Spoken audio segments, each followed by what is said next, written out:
Some key players missing for this Rams 49ers matchup. Kevon Webster, starting corner for the Rams, is out. Eric Reed and Reuben Foster out. Foster, a very good linebacker, first-round pick. His ankle injury misses his second game. Reed, an important safety on this team. Reed also has been in the 49ers pregame news for his protest during the national anthem, and with about a half dozen teammates touching him and surrounding and supporting, Reed continues his protest. Meantime, on the other side, Robert Quinn of the 49ers, of the Rams, with Johnny Hecker, their punter, keeping an arm on him as he has for the past couple of games, showing his personal emotional show before kickoff. 31 and 37, add them up at 68, and it's the youngest combined age of head coaches in the game since Bill Cowher and David Shula in the Steelers and the Bengals a quarter century ago. So these two coaches who are very familiar with each other, as Chris told you before kick, they get a chance to go head-to-head for the first time. Greg Zuerlein of the very strong leg will kick off for the Rams in their bright yellow color rush uniforms. Into the black color rush of the 49ers, their rookie Victor Bolden stands deep to receive. 49ers looking for their first win, looking for their first touchdown. Rams looking for 2-1, and week 3 begins here in Santa Clara. The wind's going to be a factor here tonight. It's twisting a little bit. Bolden gets that, no return, and let's meet the San Francisco offense. Brian Hoyer, Michigan State. Carlos Hyde, The Ohio State University. Kyle Juszczyk, Harvard. Pierre Garçon, Mount Union. Marquise Goodwin, Texas. George Kittle, Iowa. Joe Staley, Central Michigan. Laken Tomlinson, Duke. Daniel Kilgore, Appalachian State. Brandon Fusco, Slippery Rock. Trent Brown, Georgia Military. Trent Brown is a very big man. Look at that right tackle, 6'8", 355. First pass for Hoyer is intercepted right away. Nickel, Roby, Coleman, down at the 3. What a start for this Rams defense that already has 2 pick sixes this year, and a terrible start for Hoyer. I don't know what Brian Hoyer saw. I thought he was going to pump fake, and I thought it was going to be a touchdown the other way because you saw Roby Coleman jump it so quickly. You almost think Brian Hoyer has a little case of the yips right now, like he's just not seeing the field the way an ordinarily very conservative, doesn't throw interceptions, and comes right out. You know they wanted to get him started. Oh my goodness, what an unbelievable way to start the game for Hoyer.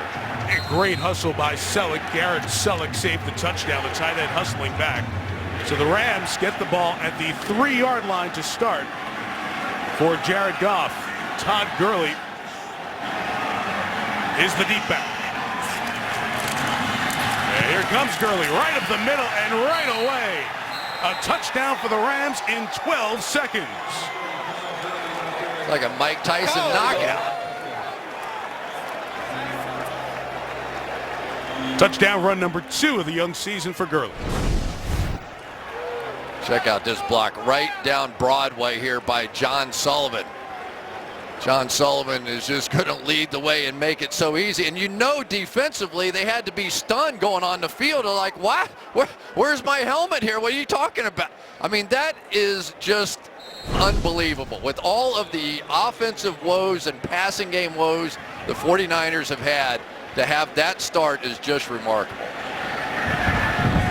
Greg Zuerlein on for the extra point. You can see the wind upright just swaying back and forth, and he bangs that through 12 seconds in. I mentioned when we did the lineups, Chris, that the Rams were without Kevon Webster, the corner. Nickel Roby Coleman, who's usually the nickel, got the start, and he got this game started with a bang. Well, they come over with the motion, so there was a lot going on the back end, but never did Roby Coleman back up at all. I mean, when you look out there and you're throwing an out cut, you're only throwing that if that guy is a good 5-6 yards off of him. He ran the route for him there, basically looking through the wide receiver back to the quarterback, and it just could not have been easier. I mean, Mike, this is going to sound like the weirdest thing I've ever said, but I used to do my multiplication tables before games because you've got to get your brain going as fast as the game. Does that make any sense at all? Like, your brain has to keep up with what your body is feeling. Right. And it was almost like for Brian Hoyer, he didn't see that. You know, he just didn't see it on the first play of the game. Is that true? It is true. You did that before the game? Yeah, one Just get your times brain going. one. All right. What's 8 times 6? Quick. Come on. You good? All right. You do it before broadcast, too. It's nice. Nice touch. All right, here's Bolden. Victor Bolden Jr. on the return, and he'll be stopped shy of the 20-yard line. Maurice Alexander with the tackle. So add that one interception, and that's now 3 interceptions. And Chris, it was last week against Seattle, just early mistakes, and the confidence isn't there, and he's not pulling the trigger, and he's not throwing downfield. And what you said before, this is a guy who really protects the ball very well. That's why it's so surprising. Yeah, and Kyle Shanahan was telling us there's no question that he was just afraid to pull the trigger after he threw an early interception in that one. Maybe he should have been a little more afraid to pull that trigger. So they start again, second drive. It begins from the 19. It's going to be a handoff to Carlos Hyde. He gains 2 yards against the Rams defense. Ethan Westbrook, West Texas A&M. Michael Brockers, LSU. Aaron Donald, Pittsburgh. Connor Barwin, Cincinnati. Alec Ogletree, Georgia. Mark Barron, Alabama. Robert Quinn, Fort Dorchester High School. Tremaine Johnson, University of Montana. Maurice Alexander, Utah State. LaMarcus Joyner, Florida State University. Kayvon Webster, South Florida. Gave up too many yards, 229 rushing yards a week ago. And Carlos Hyde going to start the odometer running on the yardage this week. Out to the 40-yard line, first down gain of 19. LaMarcus Joyner on the tackle. Get the linebacker stepping up, and so there's no pursuit over here to the backside. On the outside, Joe Staley, who's really one of the better run-blocking tackles in the game. A beautiful block. Hyde again. That time it's Connor Barwin off the edge for the stop in a gain of about 3 yards. So this Rams defense got run on, as we mentioned last week. You know, Hyde got going last week in Seattle over 100 yards, so you figure that's part of the game plan against the Rams tonight. Well, and Kyle Shanahan knows that, okay, the Rams know we're going to try and run the ball, so what do? You come out in the very first play, you're going to throw it, just try and set the tone for Wade Phillips' defense and all that, and you throw a big 6 almost. 2nd and 7, the running back's Matt Breida giving a break to Hyde, and he is quickly brought down behind the line of scrimmage, but a penalty flag comes down. Jeff Triplett in charge tonight. That was some move by Brockers. Holding, 67 offense. That penalty's declined. We're going to replace 3rd down. Take that loss there. Daniel Kilgore, the center, called for the hold. Yeah, Michael Brockers is going to take a late shift over here, and I think it fooled Kilgore just a bit because then he had to reach out and try and grab it. It just gave a good jump start to Brockers to the play side. You see a little bit of Breida, rookie free agent at Georgia Southern in the backfield. They like his quickness. Stays out there for 3rd and 10. Warrior back to the air. The second pass is completed. George Kittle, the tight end, is going to be held short of the first down. Rallying to the ball by the Rams defense. And after 1 first down, San Francisco will kick it away. You know, and that's not a bad throw. I don't want to make it out like that's a bad throw, but that's what happened to Brian Hoyer a little bit last week after he threw the interception, and he sort of brought it back in a little bit close to the vest. And so I wouldn't be surprised to see Kyle Shanahan maybe in this next series take some shot deep. Let's just take a deep breath and let's get it going again. Bradley Pinion with a flag down on 4th and short. It's against the Rams. Could be a first down. Fair caught by Austin at the 15-yard line. No whistle came after the catch. Now let's see if this is offside. It will keep the drive alive for San Francisco. Offside defense, number 24, landed in the neutral zone. 5-yard penalty results in a first down. Blake Countess, defensive back, started his career at Michigan, finished at Auburn, cost his team possession. Right there, Blake Countess. Just a little lean in. They said lined up in the neutral zone. I didn't see that at all, but you could see the flinch. And boy, down in distance on those special teams. Nicely coached there, though, by the 49ers to get them to jump.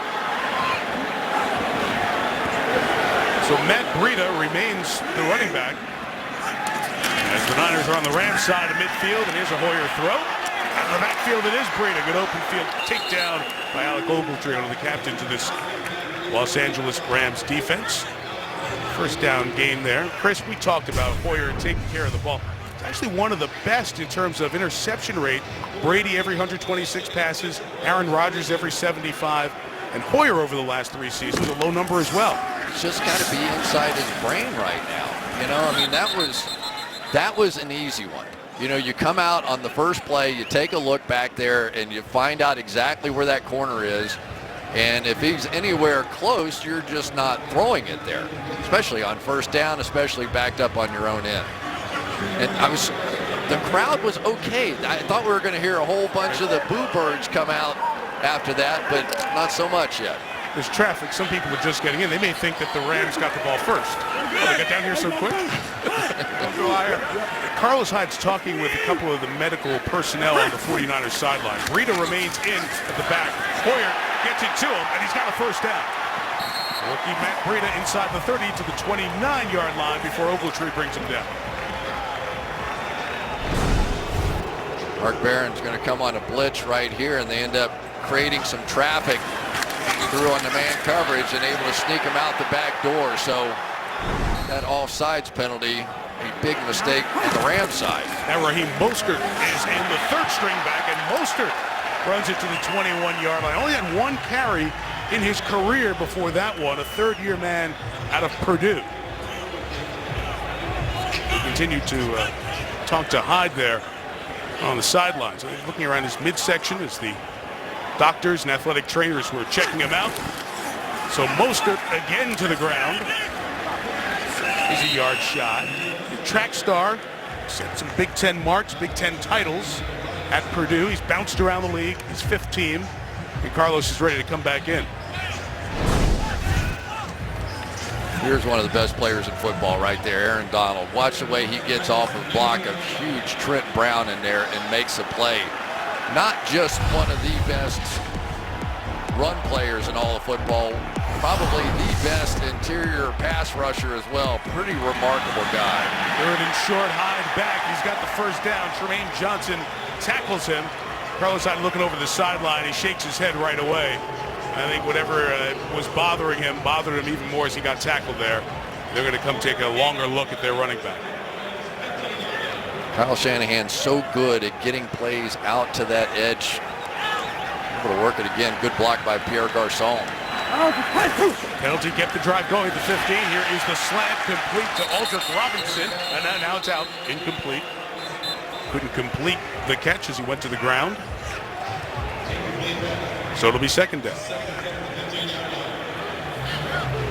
You know, this is going to be a real test for this Rams defense. They're new with this defense with Wade Phillips. So much of this defense is built around people that can set those hard edges on the outside, get those safeties down inside to make those big tackles and big hits. But some of it starts with these linebackers. Alec, Ogletree, keep an eye on him. Hoyer looking left, throws complete, and it's Pierre Garçon inside the 10. He stopped at the 9 by Roby Coleman and LaMarcus Joyner. Hey Chris, this would be an interesting drive because you talk about it's in Hoyer's head, the early pick, the worst thing you could have happen. If they could come back and score on this drive, even though he hasn't thrown it a lot, that's a confidence builder. Yeah, and right now is when it gets tough because if you know anything about Wade Phillips, he is not letting you run the ball in from inside the 10-yard line. You're going to have to throw it. 3rd and 4, running back covered, second option covered. Hoyer on a run, first down, touchdown! Brian Hoyer.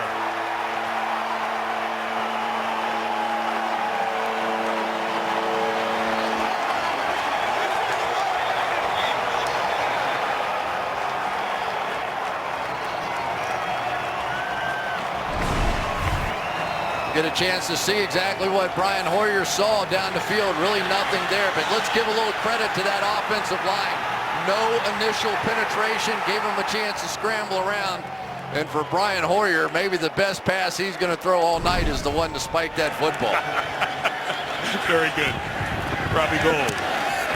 7-7. Well, the Rams gave the 49ers a gift. Offside on the punt, keeps the drive alive. 14-play drive. Hoyer runs it in. Good start to week 3. All even at 7. Thursday Night Football is brought to you by Hyde, official sponsor of the NFL. And delivered by Papa John's, Philly cheesesteak or new chicken Philly pizza, just $11 each. With the bakery over in Fisherman's Wharf, baking original San Francisco sourdough since 1849. Nice design there. Thank you all. Boudin Bakery. Taking care of business. Trying to take care of Carlos Hyde on the sideline here. Yeah, it's too bad. Boy, he's gotten off to a huge start, averaging 7 yards a carry. 2 huge runs against Seattle. 102 yards in the first half against Seattle. Adrian Peterson, the last one to do that. Saw it on that 20-yarder a little bit. Deep kick with the wing by Bradley Pinion. It's a touchback, and here is the Los Angeles offense. Jared Goff, Cal. Todd Gurley, Georgia. Tavon Dawson, West Virginia University. Sammy Watkins, Clemson University. Robert Woods, USC. Tyler Higbee, Western Kentucky. Andrew Whitworth, LSU. Roger Saffold, Indiana. John Sullivan, Notre Dame.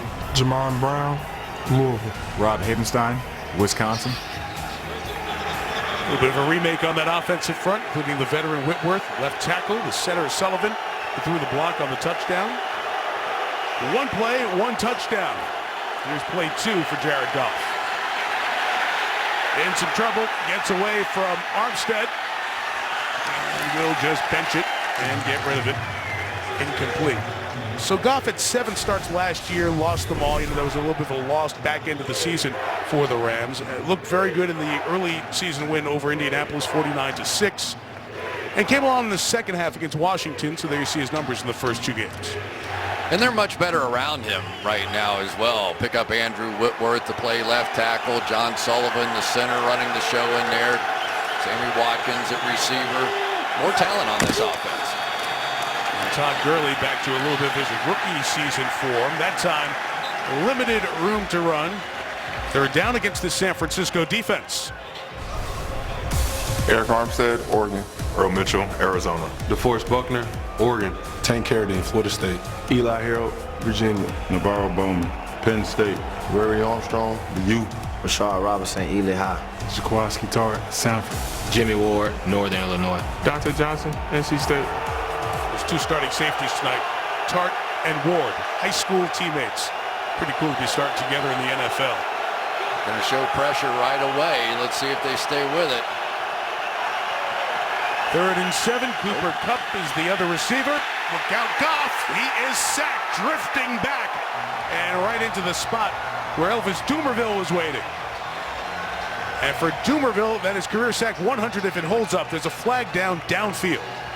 And it looks to be a hold on the 49ers secondary.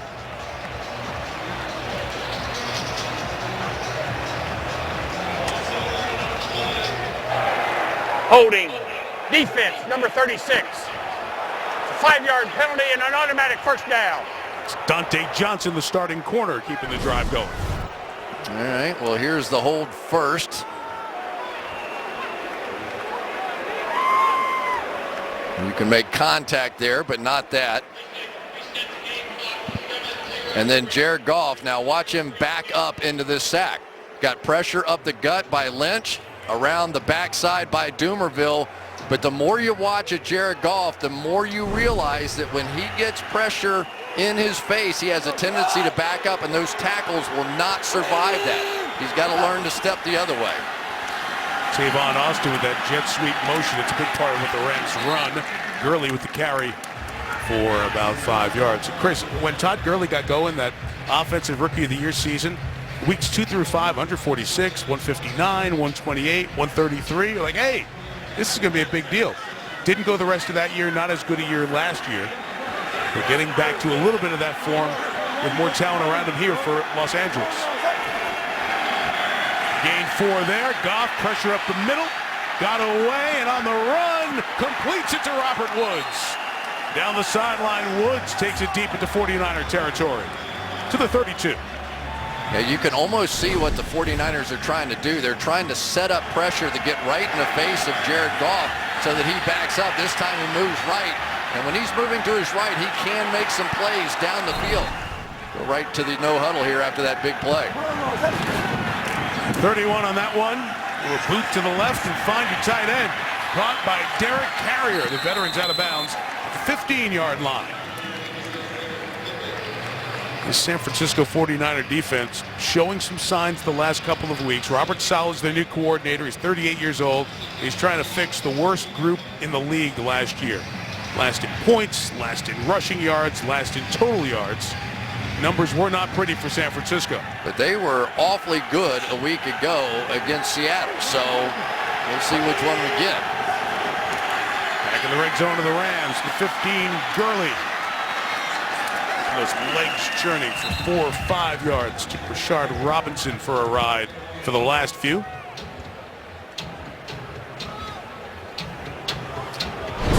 On the outside, the tight end, Tyler Higbee here, working against the young rookie, Solomon Thomas, hanging in there pretty good.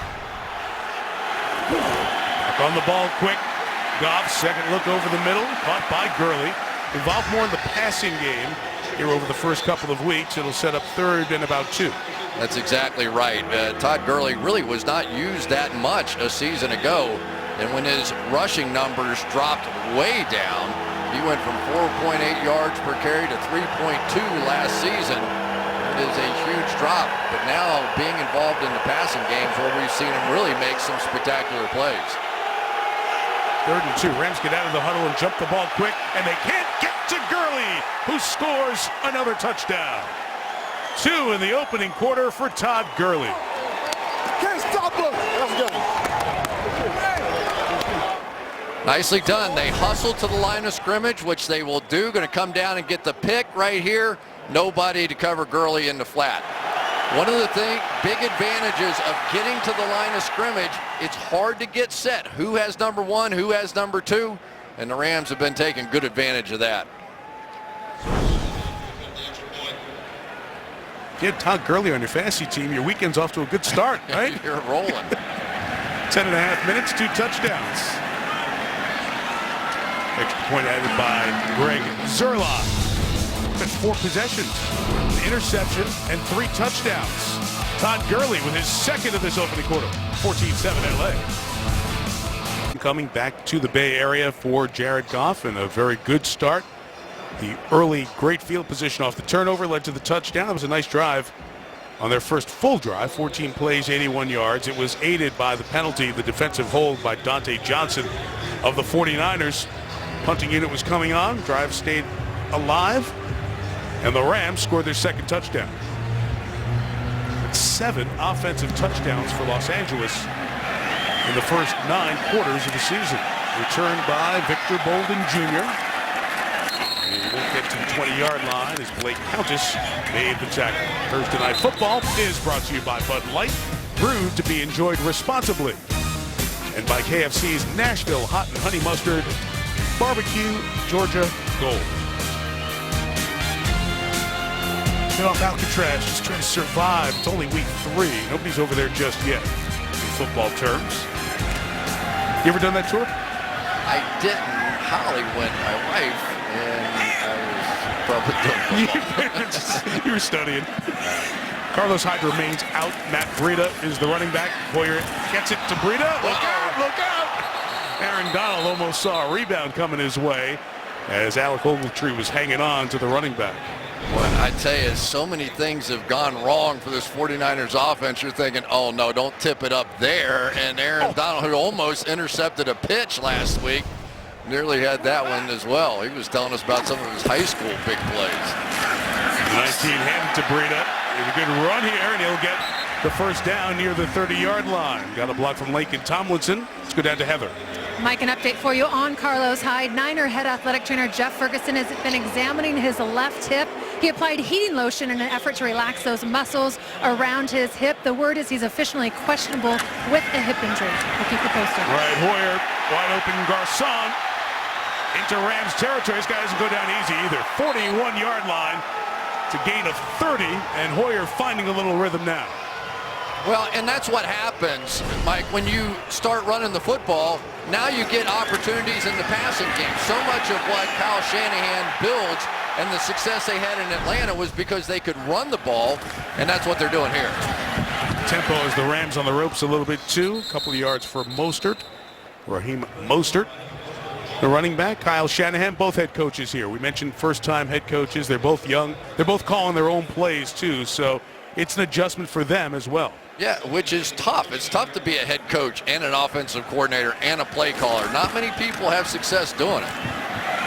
Well, Bolstered, ball out. Rams got it. Recovered by Nikel Roby-Coleman, who's got his second turnover of this opening quarter. And without Carlos Hyde, Niners having to go deep into their backfield depth. Knocked out there. Fumble caused by Tyron Walker of the Rams. To the weekend and Sunday game day morning, Peyton Manning will talk about why Trevor Siemian can lead the Broncos to success. NFL game day morning, 7 Eastern, live on NFL Network. Rich Eisen and company. Back down the coast in Southern California, there's the man who caused the turnover, second one of this opening quarter. Tyron Walker knocked it out. Nikel Roby-Coleman recovered for Los Angeles. Rams taking over the 32, and Gurley keeps going right near the first down at the 42-yard line. Good patient run by Todd Gurley. Yeah, and what they want to do is bring Tavon Austin into the game. He didn't have much of a factor at all, but you'll see him on these jet sweep actions, and what they're trying to do is hold the backside over there, force those linebackers to take a step out, because otherwise you just hand him the ball and he goes ripping around the corner. So the coaches in the booth upstairs will be watching to see how defensively they react to that. They gave him that 10th yard, so a first down for Gurley. He's got another first down run here, and he'll gain 5 to the 47-yard line. Chris, I hit earlier that this was statistically the worst defense in the league. Mentioned Robert Saleh comes in. So what kind of defense is this? How could we categorize them? You know, it's a little bit strange. It's a little bit of Pete Carroll. You see some of that Pete Carroll look, the single safety and the way they play Richard Sherman and all the different things that they do, man on one side, zone to the other side. But it also has a little Monty Kiffin in it, and maybe a little John Lynch because of that, with the two deep, and so it's a bit of a hybrid defense. Mentioned the influence of Carroll. Saleh was an assistant to the Seahawks. Here's Goff looking for Robert Woods. Got the feet down, holds on to the ball. It's a catch. 32-yard line. Well, we're going to start up front with the protection on the outside, and Andrew Whitworth was just tremendous over there on the outside with Solomon Thomas. And then when a young quarterback gets that kind of time, gives you opportunities. Good tempo to this Rams offense, too. Goff ripping it. Could not hang on. Tyler Higbee. Jaquaski Tart, the safety, was running with him. Delivered at a perfect spot. Couldn't tell if he got a hand on the ball or not. This Jaquaski Tart, there are so many times I think he's beat, and he makes plays just like that. He was really a remarkable guy. There were a couple of plays in that Seattle game last week that looked like touchdowns, and Tart came over and somehow got the ball out. Third-year player out of Sanford. Made an impact at safety. Second and 10, trying to bring some pressure. Gurley bouncing to the outside. And the 49ers, good pursuit there, lose a couple of yards. Some anger in that tackle from DeForest Buckner. DeForest Buckner is a superstar, and I don't say that lightly. This guy is like a condor. You will see pass rush moves from him. 6'7", 6'8", his arms come over the top, and he whacks guys in the shoulder pads. He is going to be a great, great football player. I think he already is. He'll control from the inside. He's maybe not quite Aaron Donald, but he's on that tier just below that. Keep an eye on him tonight, number 99.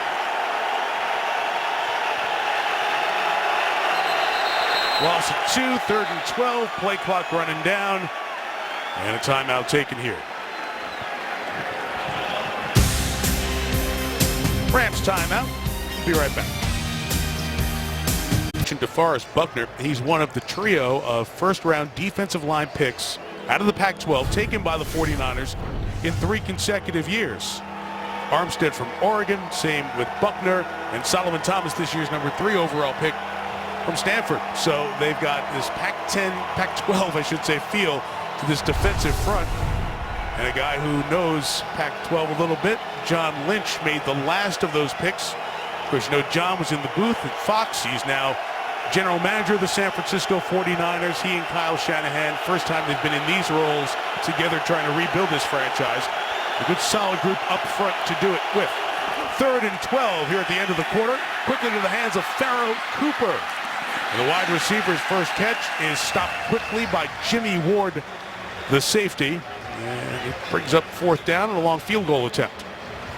Yeah, a pretty interesting call there. It was almost like at 3rd down and 12, they weren't going to put their young quarterback in that rough position. Here they come out on the field. I can't imagine. Maybe you want to go for a hard count, but even that doesn't give you a first down right before the quarter. So, and if you want to kick the field goal, if there is any help to the wind, it's when you go to the other side, when they flip sides here at the end of the first. The good news for the 49ers, they get their first touchdown of the season in the first quarter. They also turned it over twice, and they're down by 7 on Thursday Night Football. Well, next week, Thursday Night Football, Bears and Packers at Lambeau. We've seen that a time or two, one of the great rivalries in the league. Next Thursday, that's at 8 on NFL Network, CBS, and streaming on Amazon Prime Video. Jim Nantz and Tony Romo will take you on Thursday nights for the next 6 weeks. Looking forward to that. 48-yard field goal for Greg Zuerlein to start the second. And the guy who's got a strong leg with the wind at his back easily knocks that through. And the Rams have scored on all 3 of their possessions and take a 10-point lead. The Rams are under construction, so too are the 49ers. It's a little bit different. It's kind of like they're hitting the reset button right now. 17 players in their roster played for another team last year. Niners have never had a turnover like that in their franchise history. As far as rookies, of course you're going to get a rookie turnover. 15 different rookies on this roster. That's 3 more than any other team in the league right now. It's not that long ago they played the Super Bowl. Super Bowl 47, 5+ years ago. 4 guys are left on this roster. So for John Lynch, the new general manager, and Kyle Shanahan, a lot of players they're getting to look at and deciding what they're going to do for the future. And they're putting their stamp on it. There's no question about it. And we talked about it a little bit in the opening on camera. I was talking to John, and I said, you know, there are worse places to start than you can play pretty good defense and you can run the football. Sure. Well, of course, now Carlos Hyde's hurt and they're getting run over on the defensive side, so who knows. But, you know, that's where they're going to have to build this thing, and then eventually, you know, the quarterback position is going to get somebody new. I mean, let's just be honest about it. Well, John Lynch talking about building a team for the first time. This is a statement that he got from his dad that really inspires him. No limit to what a man can do or where he can go if he doesn't mind who gets the credit. And he and Kyle Shanahan have a very unique relationship because Kyle Shanahan was going to be the head coach, was in place, not officially announced because he was still with the Falcons. And Lynch reached out to him after calling their divisional playoff game, said, hey, Kyle, I know you're going to get this job in all likelihood. What do you think about me joining you in the front office? Hyde is back in. Hoyer's taking a shot downfield and just out of the reach of Pierre Garçon, who was running the sideline, and incomplete. And we have a Ram hurt on that play, and it's Joyner, the corner, the safety, LaMarcus Joyner. Already without a cornerback in Webster, who didn't play tonight. This is a huge miss by Hoyer. Double move, completely fooled Johnson. Got your guy wide open. He had plenty of space on the outside, and you throw it out of bounds. I saw the corner Johnson with him, and Joyner comes over late in the play, and there's no contact as he goes down. I hate to see that. You're looking at the free safety, who is a converted corner, and the Rams medical staff over there right away. As they look at him, let's take a look at some next-gen stats, which are presented by Amazon Prime. Talk about these quarterbacks and getting the ball out quick. Goff has been holding on to it 4th longest in the league so far. Hoyer getting it out quick, but throwing it downfield. Goff has thrown the deep ball a little bit longer, but Hoyer lowest in yards per completion with 3.7. See if Hoyer can get better in a little bit. Back in 30 seconds. So Hoyer's going to face 2nd and 10 after the injury to LaMarcus Joyner, the starting free safety, and already down a corner. It's going to keep the Rams a little shorthanded in the secondary. We'll see if Hoyer can take advantage of that. See Joyner walk up very slowly under his own power. It doesn't look like we're going to see a lot of him. Cody Davis has come in, 5th-year man out of Texas Tech, to play that other safety spot. From the 25, just 2 yards for Hyde, who's back in the game for San Francisco. We'll see how long he can go.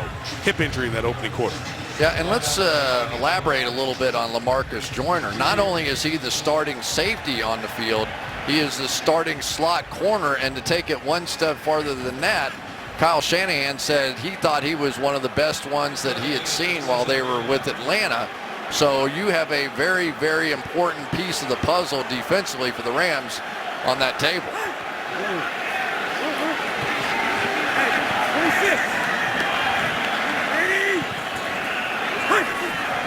Third and 8, the Rams bring 4. Flag is down. Not going to go very far there on the crosser with Garcon. Alec Ogletree waiting for that one. Let's see what the flag was.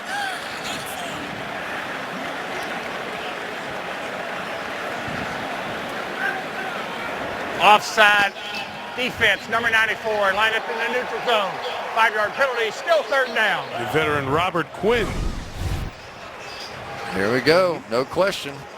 Over that red line in the football.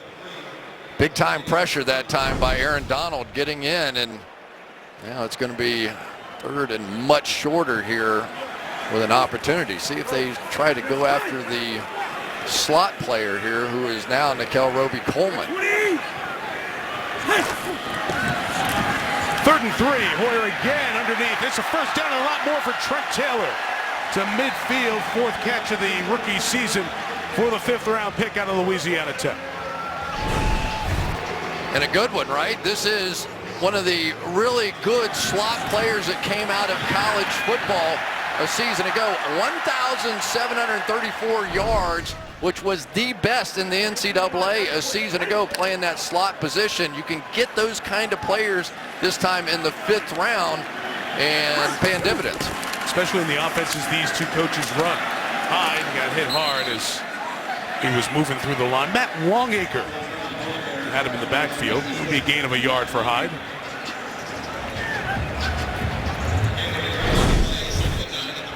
Hate to keep drawing him, but he's the guy that's making all these things happen. Aaron Donald goes right inside Laken Tomlinson and really forces that play. He is playing on the other side of the line of scrimmage, and there is nothing unusual about that. He does it to everybody. Poor Laken Tomlinson, he's only been here about a week. You hate to keep drawing. Tomlinson hates to keep trying to block him. Yeah. 2nd and 9. And Hoyer, the slants caught by Aldrick Robinson. You could see that Tremaine Johnson sniffed that out. Corner was a step too late. It'll be 3rd and about 3 again for San Francisco. Now, here's one of the largest human beings on earth right there. Trent Brown, 6'8", 355 pounds. We were kind of joking around in practice a little bit yesterday, and we're watching him line up with the other offensive linemen. When you make offensive linemen in the NFL look small, that's a statement. Look at the helmet right there. Just the size of his arms, too. The guy next to him, 6'4", 306, his fellow offensive lineman. Hoyer trying to find some space to throw it. Oops. Got rid of it. Incomplete and dangerous. Tremaine Johnson was the oops that Chris saw right there in front of Garcon. You know, the pressure is getting there, and Hoyer's running for his life, and that was one that Tremaine Johnson, when he let this one go, if he had somehow slipped that right arm underneath there, he might have had an interception to run with, too. At the 43, so Pinion will kick it away. Again, the winds do swirl here. This is into the wind. Tavon Austin back at his own 10. Slipped through his hands. He muffed it. Who's got it? Fight at the bottom of the pile. Kyle Nelson is under there, the long snapper, with Austin fighting for the ball. And now dig him out. Who got the job done at the bottom of the pile? The Niners did. Told you it was tough to catch. Tavon Austin had no chance to outfight everybody on the bottom of that pile. He's one of the smaller guys down there. But this is one of those end-over-end kicks, Mike, and if there is an easy punt to catch, those are the easiest. But that swirling wind you talked about, it's a problem. And the punt returners, they lose confidence when that ball starts moving around in the air coming down at them. Big play. Boy, this is just a wild game, isn't it? I mean, we have everything going in this game. Drives kept alive by penalties. Now the muff punt. Rams running around trying to communicate on defense. Great opportunity for Brian Hoyer at the 12. 5-yard penalty on Joe Staley. False start. Number 74, offense. 5-yard penalty. Still first down. He's been around for a while, hasn't he, Chris? Yeah, he has. And Joe Staley, a very good player. But you can just kind of feel the emotion suck out of the, one offsides penalty out there. I was kind of watching the outside of it, and Tremaine Johnson, probably their best cornerback now, looks like he's going to match up against Pierre Garçon if he goes to the slot, and now a little bit more of his own look. From the 17-yard line, 1st and 15. Hyde put a foot in the ground, turned it up to the 10-yard line. He's running hard, and despite that early first quarter injury. Well, Robert Quinn, when he hits the Jets, he can go. Not only did he play the bootleg on that play, but then once he saw that ball handed off, able to hustle back and make a play. I think teams have a tendency to try and run a little bit at Alec Ogletree. You don't want to run away from him. He's too fast. He's one of the fastest linebackers in the game, but neither of these guys are huge guys inside and probably prefer to run right at them. Interesting personnel group. Bolstered is in along with Hyde. Hyde is up at the top of the screen. Running backs, the wide receiver at the top. Toss, Mostert, left. Rams pursue. Nothing doing. Mark Barron, he wears a defensive back number. There's a flag down. Wears a DB number, but he's a linebacker on the inside there and gets sideline to sideline to make that play. Don't you think that everybody's going that way now? Like safeties playing linebacker. It's all about getting more speed on the field. Number 44, offense. 10-yard penalty. Repeat, second down. Kyle Juszczyk, the fullback, called for the hold. Gonna hook up here and grab Robert Quinn on the outside, who basically threw him to the ground, and there's a lot of arm fighting. You could see that either way, right? No kidding. That's a rough call. He didn't have that other arm available to get around Quinn, but slinger or slingy, which one was it? 2nd and 18 now. Hoyer, slant for the tight end, George Kittle, just behind him.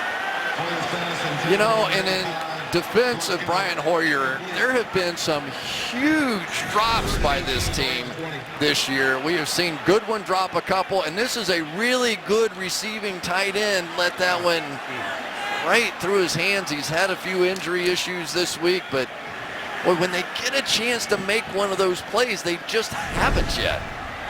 That was right on him. That was a good throw by Hoyer.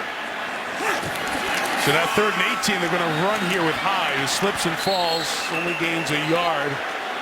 Interesting call there, but maybe it's one of those, don't make a big mistake, get the 3 points, make it a one-score game.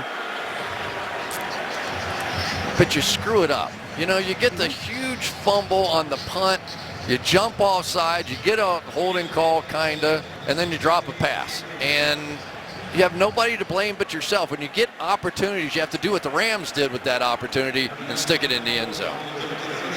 Robbie Gould, seemed like forever. 11 years with Chicago, kicked for the Giants last year. 36-yard field goal. Well, the Austin Muff caused 3 points as San Francisco cuts Sean McVay's team lead to 7. Thursday Night Football is brought to you by the Lexus High Performance Line. Experience amazing. And by Pepsi. A lot of beautiful places in the country. Hard to match the vistas here in the Bay Area. About 50 miles away in Santa Clara, California, Levi Stadium hosted Super Bowl 50, Peyton Manning's finale. Denver 24-10 win over Carolina. Farrell Cooper from 5 deep will bring this one back. He's all over the coverage there. Spun down past the 23-yard line. All right, you're in LA now. You're in Hollywood. You want to be a big star? Well, Jared Goff's supporting cast has helped the numbers improve from last year to the first 2 games this year. Better percentage, better yardage, better rating. What about the deep ball? I mean, if you're going to live large in LA, right?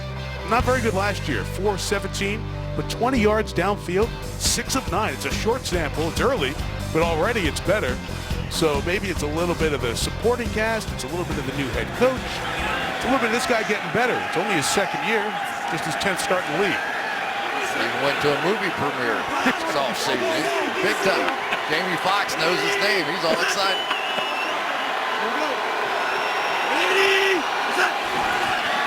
And gone from the 24. Throw it out to Gurley. Open field tackle. Nothing there. Lost of a couple of yards. Kowalski Tart there again. And Chris, the names mean something, but also the positions and how they can impact a young quarterback. Yeah, and for my money, we see it all over the league. I think the most important aspect of that was to improve this offensive line.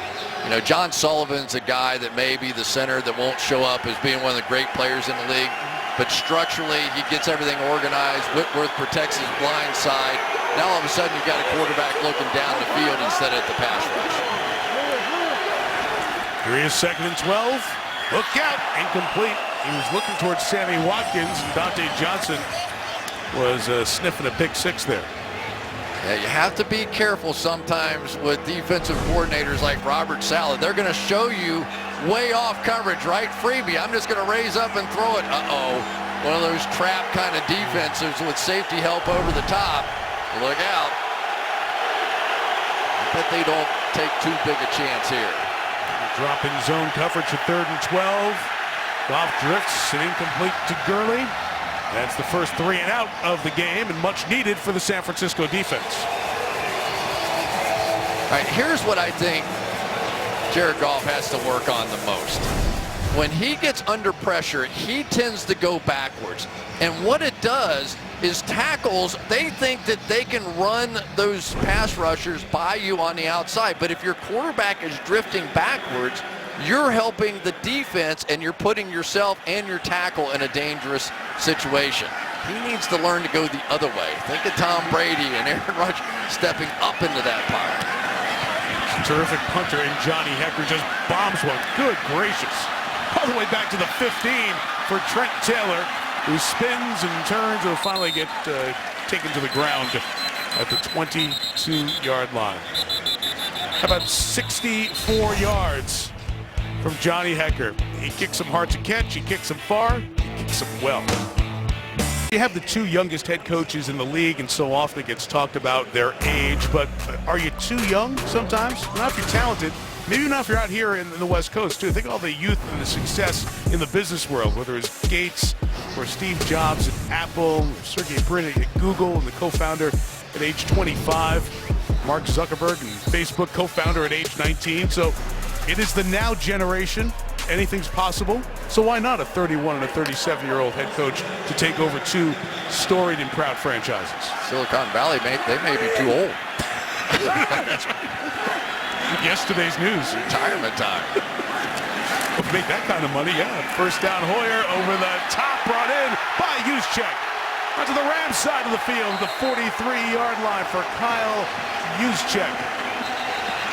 What a good weapon he is. 34 on the game.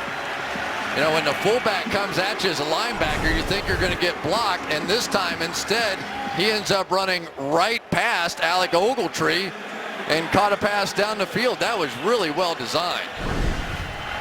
Just his 3rd reception of the year. I thought we might have seen more of him in terms of handling the ball in the first couple of games. Big impact there to Hyde, running the edge and out of bounds. Juszczyk blocked him that time. You know what was interesting in talking with the 49ers here, and there's... This is interesting. This was during the break, Chris. There's Sean McVay over there. And you rarely see a head coach sitting over on the Gatorade tub on the sideline, not in front of the team, but he's the offensive coordinator, so he needs to maximize these couple of moments, and there he is over there now. Yeah, well, that's what he told us. He said, I go over as the play caller, and I think about where I'm going in the next series so I can tell everybody what I'm thinking. Then I flip my headset and I start listening to Wade Phillips. Not that I'm going to tell Wade Phillips what to do on that side of the ball, but that's the way he does it. So he is the... False start, number 75 offense, 5-yard penalty, still 2nd down. So he is the head coach, the offensive coordinator, the play caller, and sometimes you got to go sit down and get yourself organized what you're going to do the next time you have the football. I thought it was great what he said about Wade Phillips, though. There are a lot of good stories, but basically, as part of his interview with the Rams, he put down, I think I can get Wade Phillips as the coordinator. So the Rams called Wade Phillips' agent and said, are you really thinking about coming out here, with these guys? And I said, well, how'd the interview with Wade go? It was, Mr. Phillips, can I please get you as my defensive coordinator? Hey, can you dial up things like that? The pressure from Morgan Fox right up the middle for the sack. Everybody was so confused on that one that nobody had a clue what was going to. The Rams were so confused they confused the 49ers. Tomlinson goes that way, and then you come up here and you just let this guy go shoom, and get a sack. One of those, huh? Yeah, well, you go to confuse the other team, and then you get confused. I'm confused. 3rd and 17. Twisting 4-man rush. Hoyer is protected. Got it out there. What a fight by Garcon. He's got the first down. You love the toughness of Pierre Garcon over the years. He made that extra yard on his own.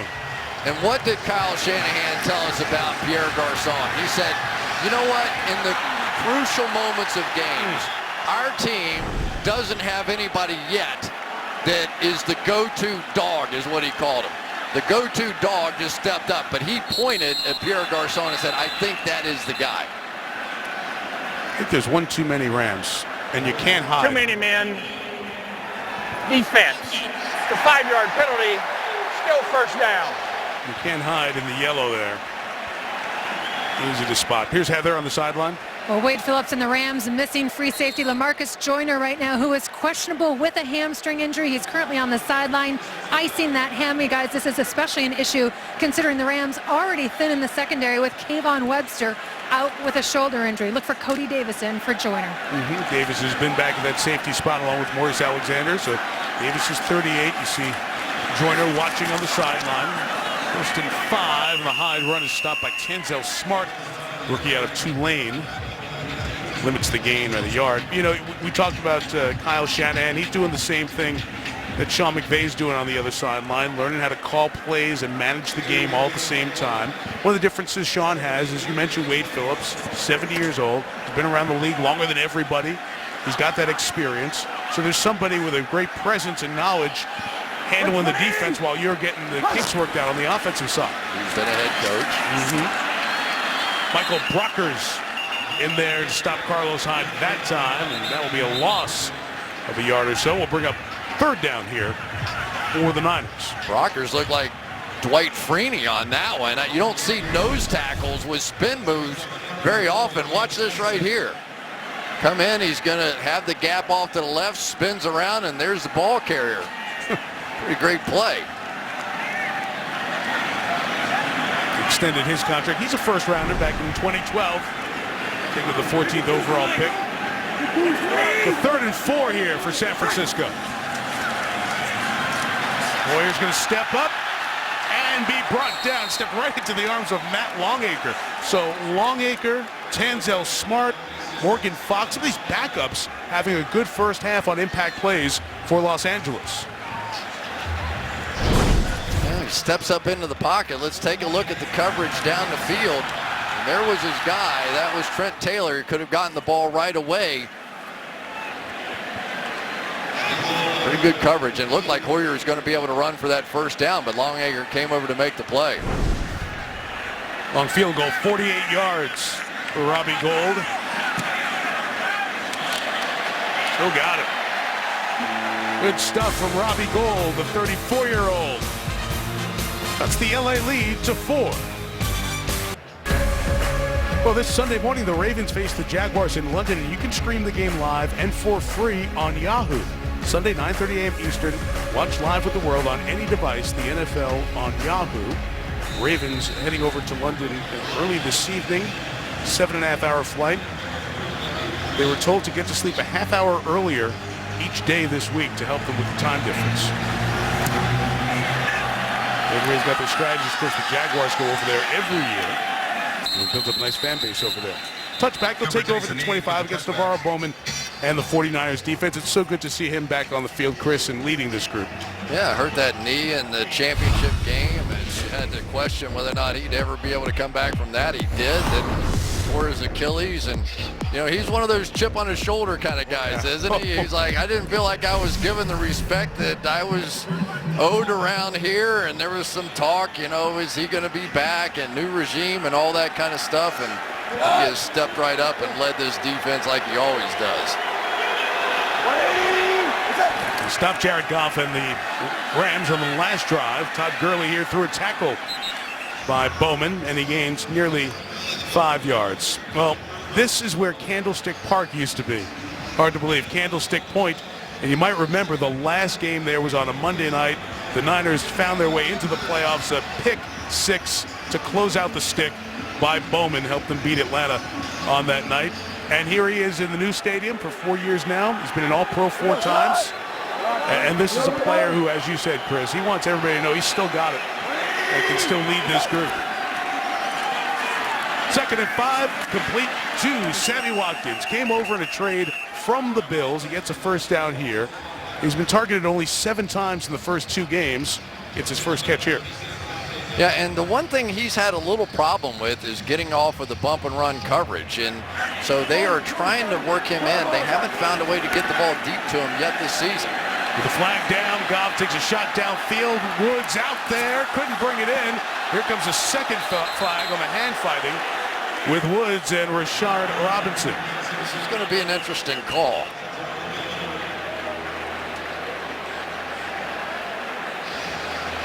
Determine the first one back at the line of scrimmage.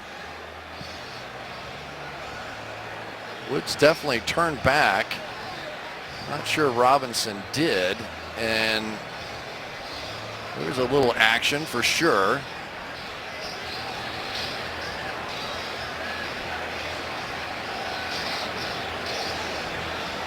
Triplett's got it sorted There are 2 fouls on the play. Illegal shift. Number 81 of the offense. Pass interference. Number 33 of the defense. By rule of penalties offset. Replay 2nd down. Rashard, I said they offset. Stand back.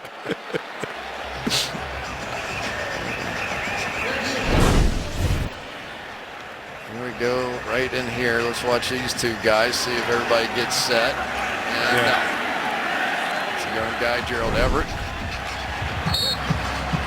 Chris, you mentioned it might have been in the break. I forget, but the tempo the Rams offense is coming out with, when they get a first down, they're very crisp in the huddle, out of the huddle, and on the ball. And they surprise people. Gurley carries up the middle for about 4 yards, just past the 40. 2.5 here remaining in this first half. Rams had to use a timeout earlier, so they have 2. This is the 2nd straight game now we've seen Todd Gurley with a receiving touchdown.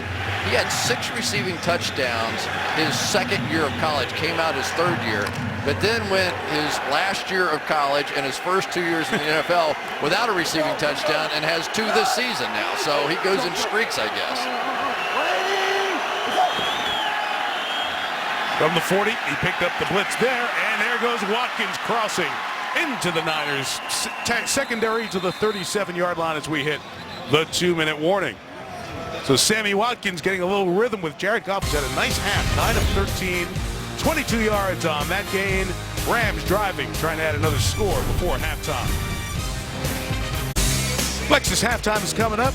Rich Eisen with Marshall, Michael, and Mooch will break down the first half. Look ahead to the Giants, the 0-2 Giants taking on the Eagles.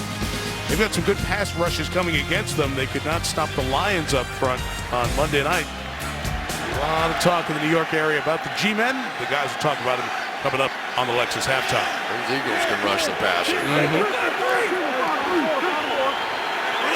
2 timeouts operating at the 49er 37. Todd Gurley takes it left for the Rams. And he'll gain 7 yards to the 30-yard line. Tank Carradine brought him down. That's a good job by this offensive line and a good sign for Rams fans. If they start getting that outside zone run play going, that means this offensive line is starting to get in sync. Gurley, the only Ram to rush it, 10 carries, 43 yards. From the 30, Goff rolls right effectively. That time could not get it out to Tyler Higbee, the second-year tight end. Well, 3rd and 3 coming up. Yeah, so many young quarterbacks, and you see it, Mike. Their first option is always roll right? And so defensive coordinators, they watch a lot of film too. So they know that. So they're going to try and do things to put pressure on the quarterback's left and then trap them over here on the right. And in the NFL, when you shrink a field in half for a receiver, there's generally not a lot of open guys.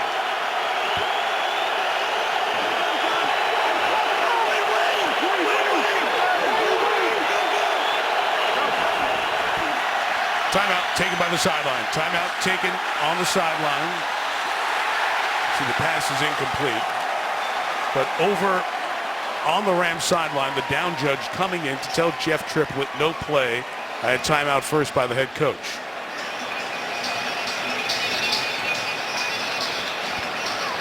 And he'll tell us that in a second.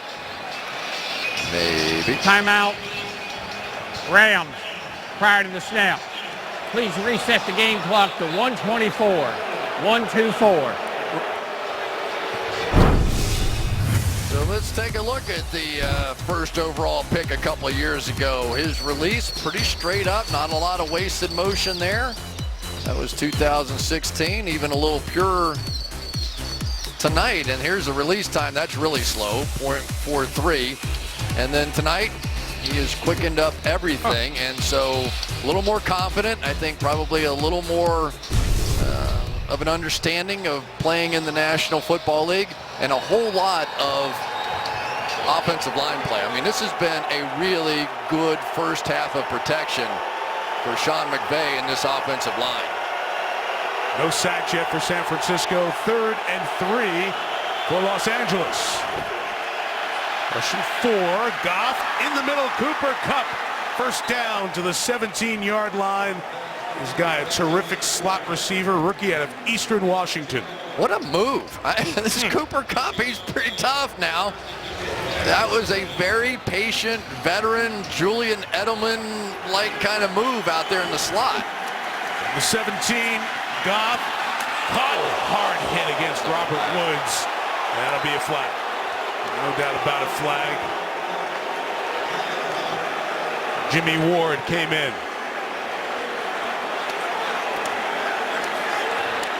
Well, Jimmy Ward's a converted corner, so he didn't grow up making this hit. Personal foul. Hit on a defensive receiver. Number 24 in the defense. Half the distance to go. Automatic first down. And I know what people are going to say. They're going to say he had a chance. The receiver looked back and could see him coming, but that's not the test. Could he make a move to defend himself is the test, and clearly not. That was the right call. Pretty tough guy there in Robert Woods. He popped right up, stays in the game. It's 1st and goal for the Rams at the 2. And Goff's going to give it to Gurley, trying to get to the edge, and Gurley gets there. Touchdown, Los Angeles.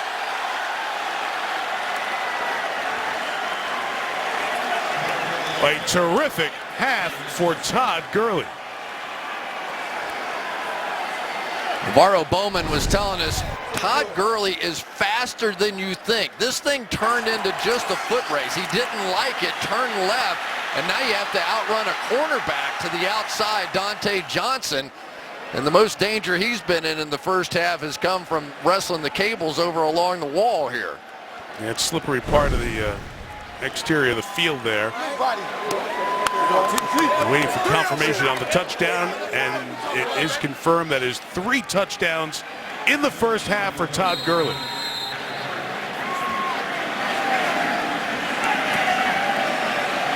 Two rushing, 1 receiving. And Greg Zuerlein makes it 24-13 Los Angeles with 49 seconds till halftime.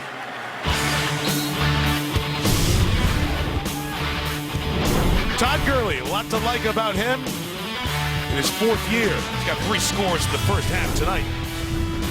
Back in 30 seconds. The Rams have played 10 quarters, and their offense has put up 8 touchdowns, in addition to a couple of defensive scores. It's a Rams team that, as I mentioned earlier, put up 49 against Indianapolis in the Coliseum Week 1. Lost a 27-20 game to Washington last week, and already with 24 on the board here. That kickoff goes out of bounds. It'll come out to the 40-yard line. So with 49 seconds and a full complement of timeouts. Kickoff out of bounds. Kicking team. By rule of ball, be placed at the 40-yard line. First down. And give San Francisco a chance to do something with 49 seconds. Well, Todd Gurley, that's 6 touchdowns. And if you go 6 touchdowns in the first 3 games of the season in Rams history, remember, there's a lot of history here. Crazy Legs Hirsch in the 50s and Marshall Faulk in 2000. You'll see coming up here at the half. So some impressive company for an impressive player. Todd Gurley back on track. All right, can the Niners get something before the half? Not much there on that quick little crosser.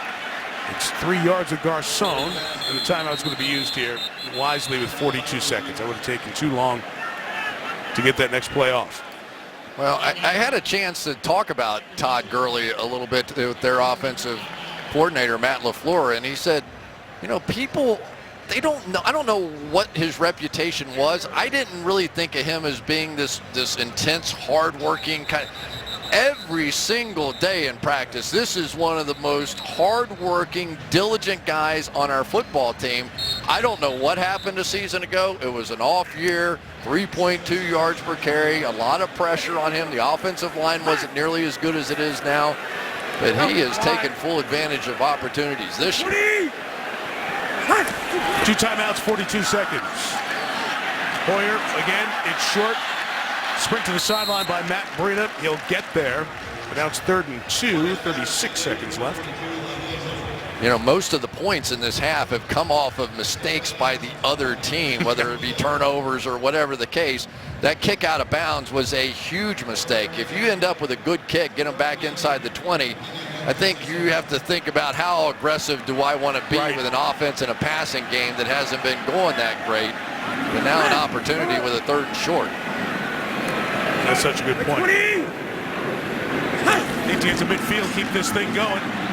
Look out, Hoyer will go down, turning the corner. Is that Longacre again? Nope, it's Connor Barwin. 98, Connor Barwin off the edge with a sack. It'll bring up 4th down. Yeah, and one of the things that you will see a miss every once in a while from Trent Brown is he will just miss. You know, he'll just flat out miss. And how many times have we seen Connor Barwin, used to play with Philadelphia, had a huge year, 14.5 sacks with the Eagles, making the Pro Bowl in 2014. But Von Miller says that Trent Brown is the best of the best at right tackle, and so kudos there to Connor Barwin. With the clock running down, it's halftime. Rams get the ball, and they're going to try to build on an 11-point lead. 24-13, Los Angeles. Lexus halftime report coming up after this. Thursday Night Football, Week 3, starting out here in the Bay Area as you look at sunset, the final day of summer. San Francisco, fall kicks in just after 1 o'clock Pacific time tomorrow. Our first half summary presented by Phillips Norelco. That was a quick score by the Rams, 5th team to score a TD on offense within the first 12 seconds since 1970, the merger. Niners finally got into the end zone, first touchdown of the season on their 23rd possession. And if you look at time of possession, dominated by the 49ers, but the Rams did the most when they had the ball. And they have an 11-point lead as we start the 3rd quarter. Nickel Roby-Coleman, 2 takeaways in the first half. The interception on the first play of the game and a fumble recovery a little bit later on. He got the start tonight because of injury, and he's made the most of it. So Kyle Shanahan's team in that early hole, trying to dig back. He got a little bit closer, got it to 17-13 with about 4 minutes left in that 2nd quarter. But Sean McVay's running back, Todd Gurley, who's really in a feature role in this offense. 3rd-year man has 3 touchdowns. And the Rams will get the ball first to start this 3rd quarter. I tell you, if I were Kyle Shanahan, my biggest disappointment maybe of that first half is the fact that the 49ers only got 3 pressures at all in that first half. You know, that's where I thought they had a chance to get some things done with this defensive line you talked about. Armstead had a couple of pressures. Dumerville one. Other than that, Jared Goff is gaining confidence. Farrah Cooper's going to bring it out again from 5 deep. Cooper will be just shy of the 25-yard line as we go down to the sideline and Heather Cox. Mike, I just talked to Kyle Shanahan about how he helped his quarterback Brian Hoyer after he threw that pick on the first play. He said, I went right up to him, was honest, and I said, it's one play. You've got to let it go. I'm not going to change my play calling because of that mistake. Now, as for running back Carlos Hyde, Kyle Shanahan said he's going to use him as much as he can, but yes, he is struggling. He hopes he can use him throughout the second half. Now, for Sean McVay, guys, he was proud of the way the O-line opened up seams for Todd Gurley and those 3 touchdowns, but concerned with how long his defense was on the field in the first half. Well, we saw that with the number of plays there, Heather. Thank you. First carry for Gurley is a tackle by Solomon Thomas, the number 3 overall pick for the 49ers. Well, what a play this time by Solomon Thomas. He is not only a hustler, but it looks like he's going to just get hammered from every direction here. He gets off the block and then just outruns Gurley to the edge. That's a little bit of why you're the 2nd pick overall in the draft. Beautifully done. Much made of the San Francisco move on draft night, dropping back a spot. Mitchell Trubisky went to the Chicago Bears, and they got 2 defenders in the first round. Reuben Foster's out tonight. Goff drifts back again. Robert Woods the catch to the 34. It's a good gain. It'll bring up 3rd and a yard, and we have an injured Ram.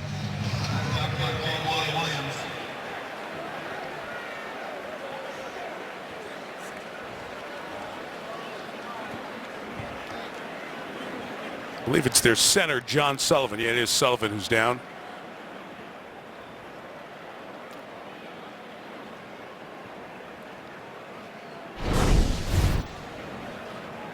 Right here. Let's take a look, because he's the signal caller. He's the brains of the operation in there.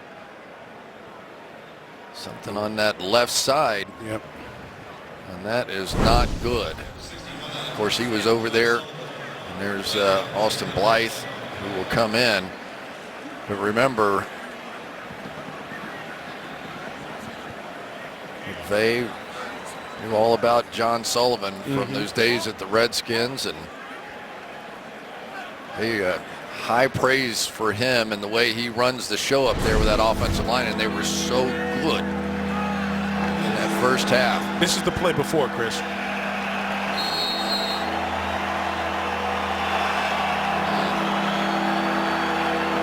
Mitchell gave him some pressure, and something just collapsed, and as all offensive linemen do, tried one more play, and I think just figured out he couldn't go. Austin Blythe, a 4-year starter at Iowa, comes in to run Gurley to the left and pick up the first down at the 39-yard line. So a clean exchange with the backup center and the quarterback Goff as they look at Sullivan on the sideline. We've seen a touchdown and now a big conversion with this same kind of run. And watch how deep into the hole Todd Gurley gets before he bounces that thing back out and then shows some speed. And the other thing that I like that I'm seeing out of him this year, I think he's a little mad over what happened to him last year. He's putting that head down and gaining those extra 2 or 3 yards too. From the 39, first down with time, shot downfield. Sammy Watkins tracks it, caught it. Beautiful play. Inside the 20-yard line, the Rams will have it at the 13. Well, after you start running the ball, you get man coverage on the outside, and this is the first deep ball we've seen this season go outside to Sammy Watkins, and you know now why the Buffalo Bills traded up to get him. That is a tough catch. Look at him looking all the way back, straight up into the sky, and made that play. My goodness, what a play. 48 yards to Watkins. And Gurley's at the 13-yard line. Center field, where's your say hey kid? Oh, Willie Mays tracking that over-the-shoulder grab. Yeah, and Willie Mays didn't have anybody who's going to hit him either. That's a catch right there now. Boy, if he gets going, because this guy, he was the 9th best over the last 3 years as far as catching deep passes.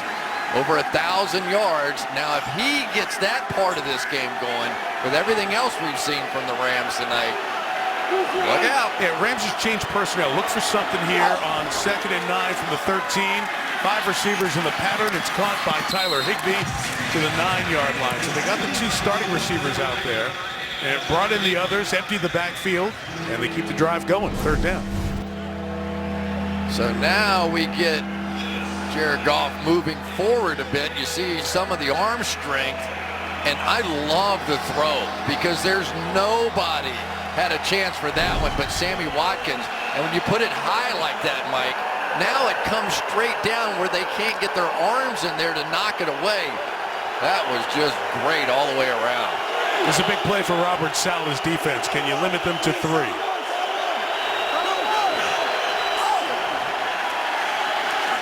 Goff, rolling, looking, fires end zone with contact. That'll be a penalty. Sammy Watkins was working the back line trying to get free. Here Rashard Robinson tangled, and the penalty coming up. Oh, just a huge mistake defensively. There was only one guy on that entire half of the field. There was nowhere to go with that football. You just don't commit the penalty, and you've got help. Everybody was running underneath that play. This is an interesting one because there's contact up top, no doubt, but their legs also get tangled. Tangled feet doesn't create pass interference. There's a conference. What's the call going to be? It is pass interference.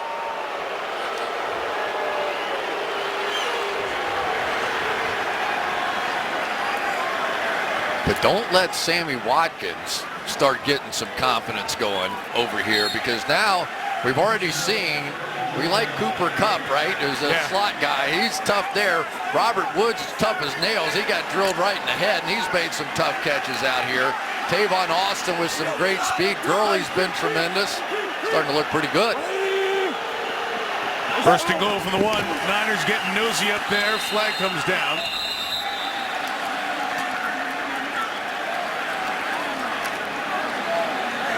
And it'll back him up 5.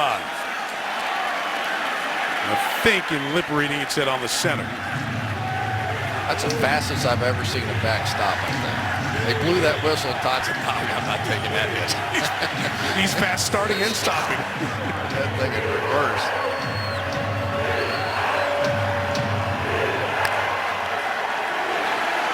Sean McVay calling the offense. Robert Saleh trying to come up with the right defense. Goff. It's Kupp working inside. Cooper Kupp will be stopped at the 3-yard line. San Francisco swarms there. 2nd and goal. You see how they do that, though? They get to the line of scrimmage so quickly, right? I mean, they get out of the huddle, and before you can designate who's going to cover who on that particular play, they snap the ball, and they force some defenses into some big mistakes this year. I love it. They're dictating tempo, not just on the play clock, but at the line of scrimmage as well. And that Goff's got time. He's going to bring him back in. The Niners have brought in Brock Coyle, number 50, linebacker, checks in the game.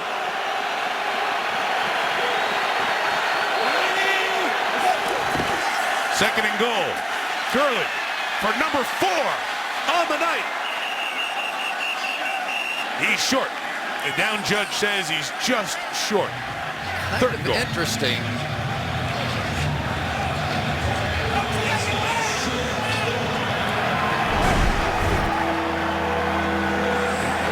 Sean McVay came all the way down out of the coach's box down to the edge. I don't know if he was going to run down and call timeout down there, but they usually don't let you linger down there that long. Somebody must have been sitting on his Gatorade bucket. Did he get this in? I didn't think anything for for him. Elbow, yeah. 3rd and goal, trying to slam it in with Gurley. Still going and denied. Brock Coyle came into play before, along with Navarro Bowman. Tart, the safety. Good rally to the ball. So what do you do here? Go up 14 with a field goal or slam it in for a touchdown? He's 31 years old. He's going to coach. There we go. Watch Jaquiski Tart come around the motion there. He must be 32 now.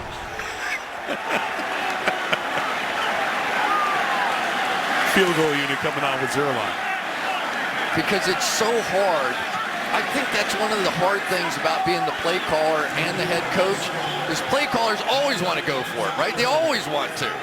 They're going to run down and call a timeout because the play clock's running down. The operation is successful. The field goal is good. And it's 27-13. You were right. There's a lot of stuff going on. It's not perfect, but it's exciting, yeah. Thursday Night Football is delivered by Verizon, the best network and the best unlimited, and by Courtyard, official hotel of the NFL.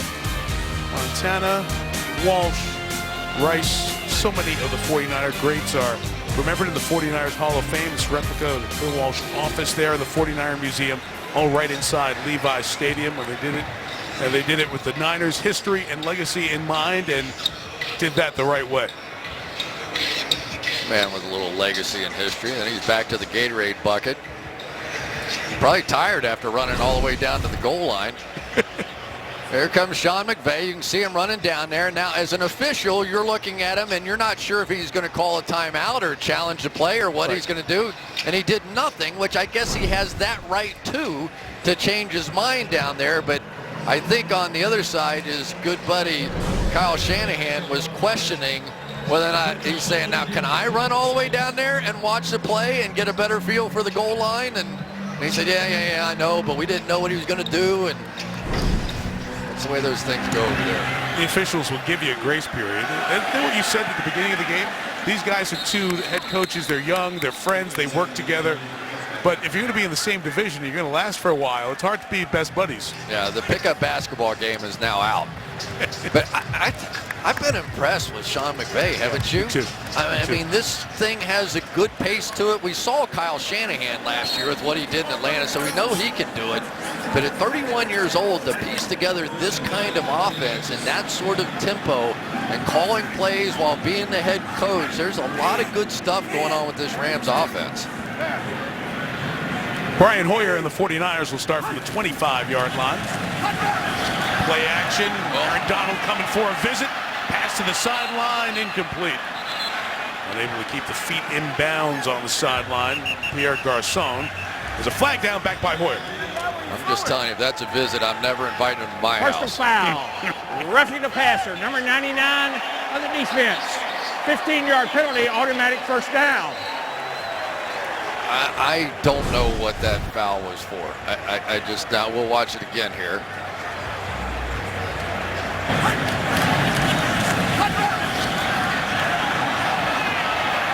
Is he calling driving him to the ground?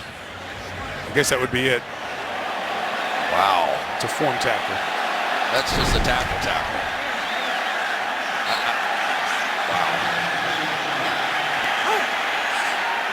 Garçon also was banged up on the sideline. Challenge flag has been thrown here on the Garçon catch. We were looking at that replay. In the stadium, they showed the Garçon catch. And I was watching Pierre because he stayed down on the ground for a minute. And the red challenge flag came out from San Francisco in the interim. Well, and you would add on the 15 on top of it, so this could be a huge play. Here's the back end. Watch the catch secure. San Francisco is challenging the ruling of the incomplete pass on the previous play. He's dragging the right. I have no question on the left. Is there still a drag with the right toe once he gains control of that ball? Does the left come off the ground? I think the left's good right there. I think they're both good.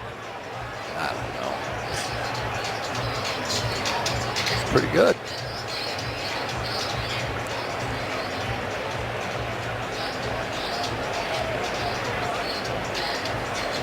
You can see the dirt flying up on the other one. Now you got to be sure that that right one was still making contact with the blade of grass, because on the grass, on the field, it was called incomplete. So you got to see something very sure to make sure that that one will stand. Well, it's pretty heck good. of a job. Wow. And then was the penalty after the play was over and get added on? It'll be tacked anyway because it's roughing the passer. So it'll take them out probably inside the 40-yard line. So as you've been watching the first 2 weeks, Al Riveron, Vice President of Officiating in New York, along with their crew, showing this to Jeff Triplett. They're going to make the decision. And then do the math. Then they have to figure out where the ball is actually going to be placed after the penalty. Well, one thing that they're doing is, especially in a game like this or no other games, you have multiple people working on that, so they can do all that math and that guesswork a bit quicker. So you can come out with an exact number and the clock and all that stuff. After review, the ruling on the field is changed. The receiver catches the ball 2 feet down, controls the ball throughout the entire process. The ball will be spotted at the 44-yard line with the catch, but we will also add on the 15 yards for the roughing the passer penalty. It'll be 1st and 10, San Francisco. They'll take it to the Rams' 41-yard line. just set up your next plays. And he admitted to us, Sean admitted to us, I don't know sometimes what's going on the defensive side. I go over and make my adjustments, and you can see him look up and say what? Yeah, it's an interesting way to go about it, but not just the veteran experience of Wade Phillips, but also John Fossil, the special teams coordinator, who has some head coaching experience from the interim phase last year after Jeff Fisher was let go. Carlos Hyde with a good run there. Let's go back down to Heather. Well, Rams free safety Lamarcus Joyner has been downgraded to out with that hamstring injury, and on offense, center John Sullivan questionable with a groin injury. They wrapped it, put a heat pack on it. If he can't go in the next series, Austin Blythe is the guy, Mike. They'll keep going. Austin had smooth center quarterback exchanges. Gain of 7 for Hyde. Going again, Carlos Hyde. He was banged up in the first half, but he's finishing runs now to the 23-yard line, first down. We saw the Rams have some trouble with these off-tackle plays. Watch coming out here, then you're going to get the fullback use check coming right through to seal the block by Tomlinson. But this is where the Rams had problems on both sides of those edge players. That's a throw, and it's incomplete. Aldrick Robinson could not bring it in. Cody Davis, who came in for the injured Lamarcus Joyner, couldn't get his hands on it. And kind of a run-pass option, I think, on that play, where everybody on the offensive line, they all think it's a run. There goes Quinn over to the sideline. That's big news. But everybody just running this ball, and then it's just Hoyer who's going to come up, saw something on the backside, and if that one would have gotten intercepted, I would have just said he just has bad luck. That's a couple now we've seen flip back up in the air that didn't get picked. 2nd and 10, stretch with Hyde. Good open field tackle. Tremaine Johnson, got to make those one-on-one plays on the edge. Be a good cornerback in this league, and Johnson gets one there. They had everybody, and he was the last one on the field. And if you want to say Tremaine Johnson has one weakness in his game, he has missed many a tackle over the course of his career, and there he is making a huge one.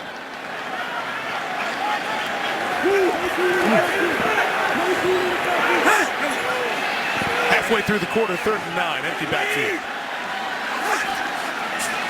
Rams bringing 4. Hoyer fires, on target and caught. At the 5 is Robinson. He was touched down by a Ram, but it's 1st and goal, San Francisco. That's a sweet move right there by Robinson. Faked the out cut, then goes right to the post. And Brian Hoyer, let's give the guy some credit after that start to come back and hang in there. Now he needs to finish a drive. Everybody's doing this. Jump the ball quick, run a play. Hyde down to the 2. And sometimes after these 3rd downs, Chris, teams are going up to the line, going quick. You've got that nickel defense on there, the pass rushers. That's why you're getting 4 or 5 yards on a run. Now keep them out there. Don't sub. Trap them. Inside, Hyde is spun around. That time Cody Davis got in with the initial pursuit. What a play that time. Cody Davis, I think he understood exactly what you were talking about with Brian Hoyer, trying to hustle him up there. And he sort of faked like he was in coverage, looked out and gave a couple of signals over here, looked out there, and then shot the gap. Beautifully done. The guy that understands the game. Big people time. 3 tight ends and a fullback. And Carlos Hyde to the left. Not gonna get there. Corey Littleton. The Rams are using all 23 players they have dressed on the defensive side tonight. Littleton, 2nd-year undrafted player, forces 4th down. Go time. Here we go. Usually it starts with that guy right there. Aaron Donald staying low and just pushed Laken Tomlinson back into the backfield to make that play. 4th and goal. Need a full yard plus. Hyde fighting. Breaks the plane in for the touchdown.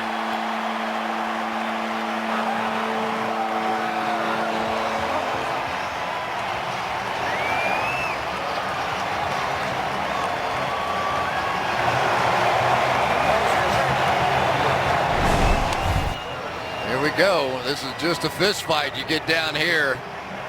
Over the plane, clearly over the plane. Nicely done, and give Carlos Hyde a little credit coming back in this game. Very difficult to get those rushing touchdowns to get Wade Phillips. He basically thinks if you throw a pass down there, that he wins. Doesn't care if it's a touchdown or not. 49ers refuse to yield. Robbie Gould, extra point. Hey, give credit to Kyle Shanahan and his guys watching upstairs. No doubt. Terrific challenge, kept the drive alive. It's a good football game, 7-point game. Thursday Night Football brought to you by Lyft. Whether you're heading to the game or heading to the store, for 7-layer dip, it matters how you get there. Next Thursday night, Lambeau, Bears and Packers, oldest rivalry in the league. You'll see it at 8 on NFL Network, CBS, and streaming on Amazon Prime Video. Jim Nance and Tony Romo take you through the next 6 Thursday nights. Then we'll be back. Looking forward to listening to those guys. Looking forward to kicking back and watching some football. We've seen some Getting home one time. There's Jared Goff, and he's taking them home to the end zone here. Watch some of the things he's doing. In the first couple of games, you could really tell that Jared Goff sort of locked in on that first look. But tonight, he seems to be settling down with his eyes a little bit. Didn't like that one. Come back, check it down to this guy. He's red hot tonight, Todd Gurley. And when you start to see a young quarterback, that's what he did at Cal. One of the reasons I really liked him at Cal was he seemed to have that ability. And now I think that you're seeing Sean McVay get it out of him. You weren't with us earlier, homecoming. We're in Catholic High School in the Bay Area, playing against the 49ers tonight. Team he grew up rooting for. Todd Gurley with the carry. Gain of 4 to the 29-yard line for Gurley. All right, we showed you the graphic. We told you how good Armstead and Buckner and Solomon Thomas, all those guys are. But now it's time for them to make some plays. I mean, this is when you draft that many guys in the first round, you need to start dominating along the defensive line. They've got their center out of the game. It's time. Austin Blythe remains in for the injured John Sullivan. Pressure against Goff. Again, that drifting back that Chris pointed out earlier. Gurley for about 1.5 yards to the 31. Boy, Chris, when's the last time you saw the Rams with a possession chart like this? It's nice. They've been moving the ball and scoring. A lot of new sheriffs in town for the Rams. Coach, quarterback, receivers, running backs, they're all looking pretty good. 3rd and 4 here. Goff got it. Watkins. Like you said before, get Sammy Watkins rolling, adds another dimension to this offense. First down to the 46-yard line. And I like that throw. He didn't step backwards on that one, did he? He stepped right into that one and fired a shot.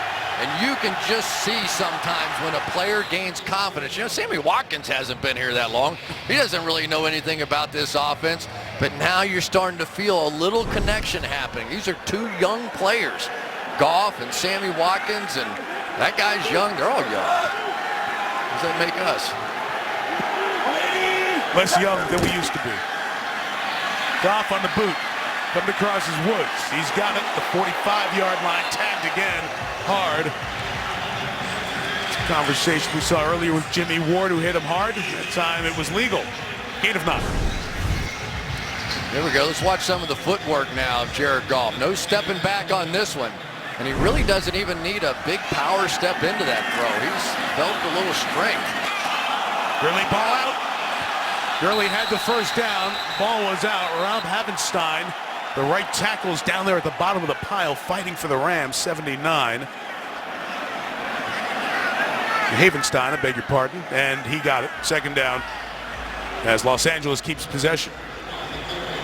A strip out that time, I think, by DeForest Buckner.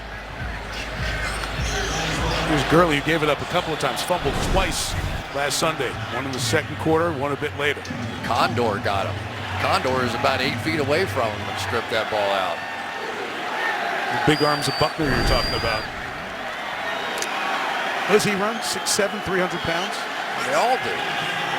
He says it's like throwing over buildings in there.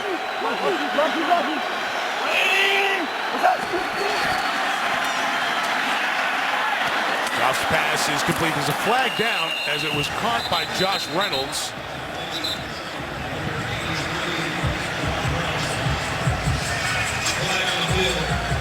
Penalties tonight, 5 on the Rams, 6 on the 49ers. Another one to San Francisco.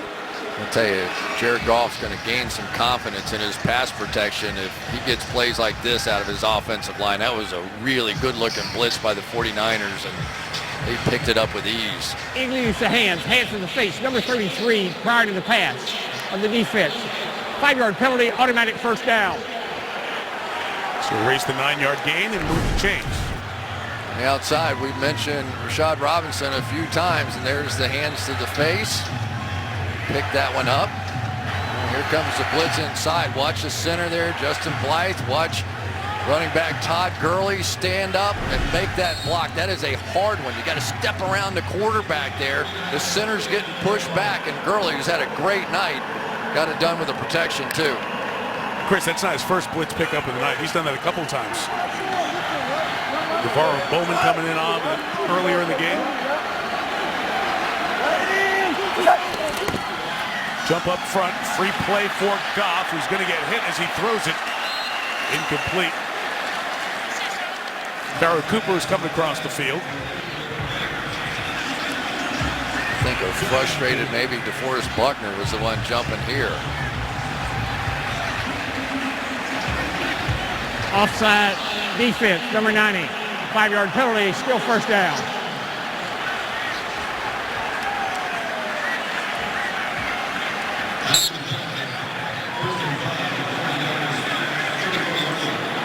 Mitchell. Stacking up on San Francisco. Boy, do they need a stop right here, don't they? They just need that stop right here. A field goal. Live with that. They stopped them the last time. Here they come snapping out of that huddle again, and they'll snap this quickly. Goff with the fake. 4 receivers coming to that side. Woods is the last one. Inside the 10 to the 9-yard line. A very well-designed play, and Woods finally breaks free. And the 49ers, Jaquiski Tartt is injured. They've been so banged up at the safety spot, and now Tartt injured on that gain of 25. It's a tough injury for San Francisco. Jaquiski Tartt was their starting safety. And watch what happens here. The back end of the play, Earl Mitchell is running, and he gets his own teammate who is down. You know, and this is tough for the 49ers too, because Eric Reed already not playing in this one with an injury, so they bring in Tartt and reshuffle Jimmy Ward back in, who's really just recovering from a hamstring injury. So I guess Lorenzo Jerome now would be the next one in, and they're taking Tartt right to the locker room, and he's a tough young man. I like the way he plays football. Took him in the 2nd round a few years ago. Let's go back to the pass play. 25 yards to Woods. Look at this Gumby guy come out here. When Jared Goff came back there and I saw him start to turn his head back around, I said, uh-oh, here we go. You know, 2nd-year quarterback. He's going to throw across his body. I mean, that is a lot of flexibility, and to make that throw on the money, impressive. Lorenzo Jerome, as Chris mentioned, he's in there at safety. They're moving him around. 1st and goal from the 9 to Tavon Austin around the edge, using the speed to the goal line and in for the touchdown. Even as he was being pulled down by the horse collar, still able to fight through it. And the Rams over 30 here in the 3rd quarter. Now, we talked about it earlier. This is the old jet sweep. Personal foul, horse collar tackle. Come right through there. Gotta make some jet sounds, I guess. And this guy can absolutely fly. One of the fastest players in the National Football League. Ran 4.34 at the combine. Clearly see the horse collar there. Let's watch if his knee's down here, Chris. He's getting pulled down with the horse collar.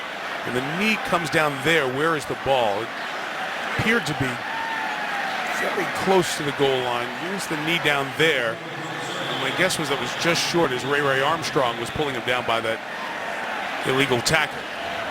So we know from the other one that the knee's down there, so it is short. You can combine the two, but then you would have to add on another, whatever, 6 inches or something to get it even closer. But you know, it's kind of interesting. Tavon Austin, really a non-factor a week ago running that sequence, and he was a former 1st-round pick.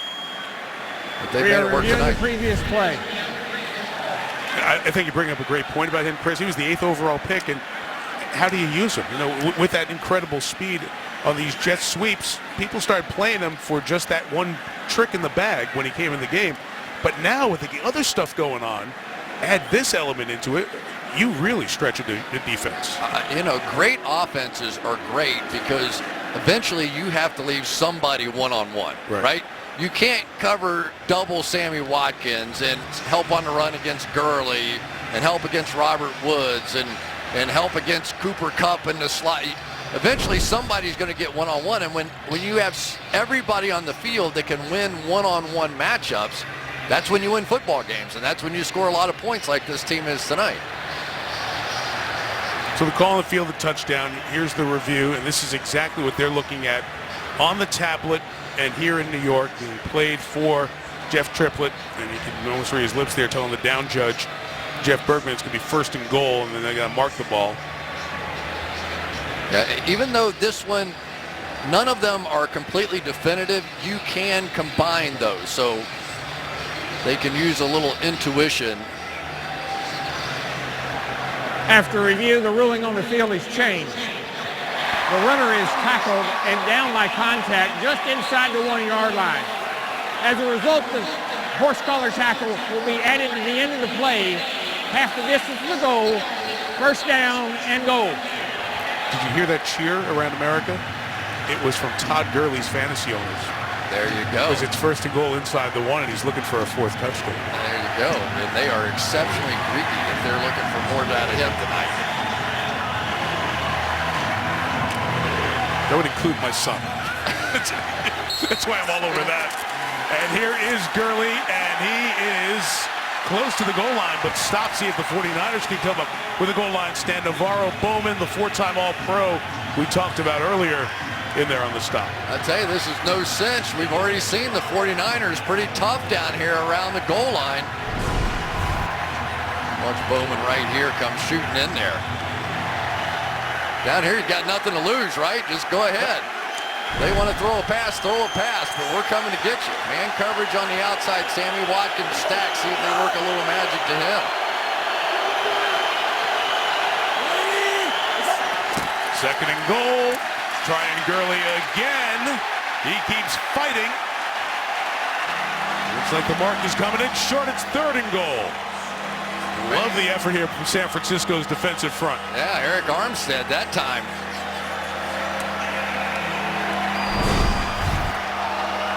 Right there. Shoot right through the gap and make that hit, and then here comes the cavalry. Boy, they'd go crazy in here if they'd make this stop, wouldn't they?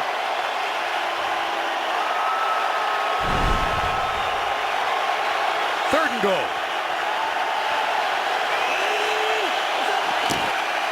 And they'll throw it and get the touchdown to Sammy Watkins.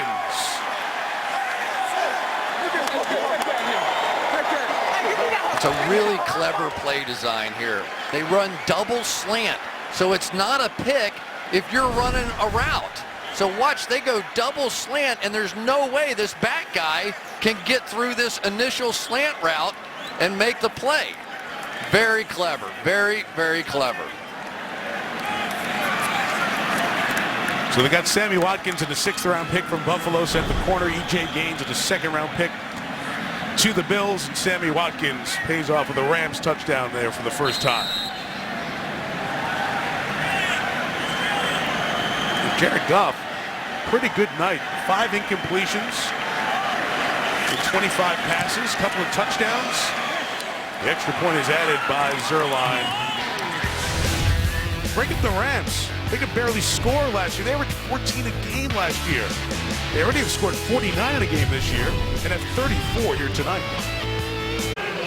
Maybe more coaches are going to go sit on the cooler and look at their tablets in between drives because Sean McVay's finding some magic stuff over there. Not watch the game. He's designing plays. Whatever's in that cooler, man, it's a little magical. The quarterback standing up and the coach is sitting down. Look, they were last in the league.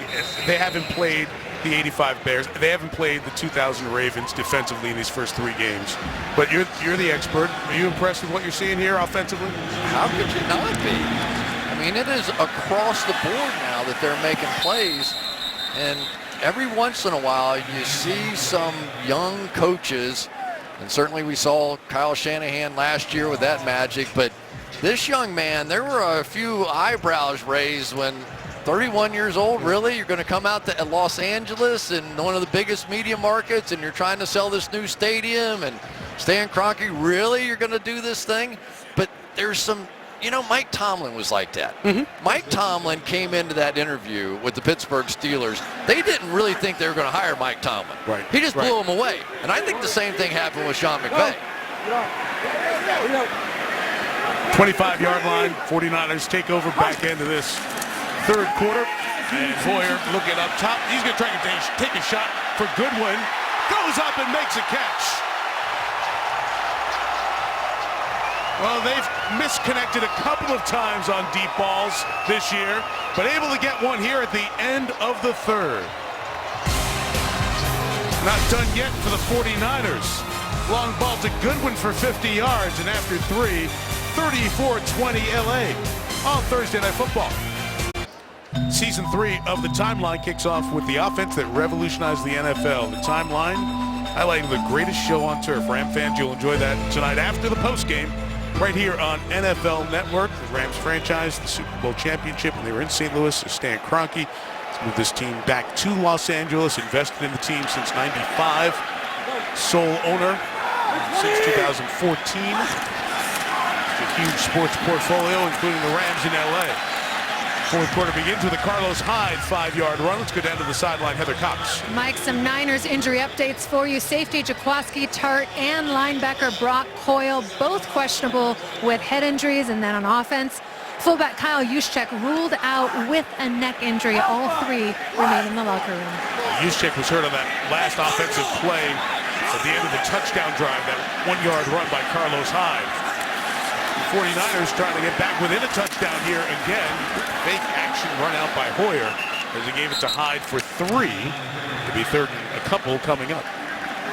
Yeah, and still plenty of time, and you can still see Kyle Shanahan trying to make that outside zone work. And, they were so fast and so quick at the running back position in Atlanta, and that was so much the bread and butter, and the play action passes and the big plays down the field came off of that run action. And they're not quite there yet as a running team with that outside zone play. He doesn't have what he had down there, but he's always been adjusting to his personnel as a play caller. Remember what he did with Robert Griffin III in Washington. 3rd and 2, pressure coming. Hoyer gets it out in time to Hyde for the first down at the 13-yard line. They brought Maurice Alexander from the secondary. He was a step away. Boy, I'll tell you what, that was quick coming around the edge right there. Give Hoyer some credit. He had to feel this coming. Stood in there and made a big-time throw.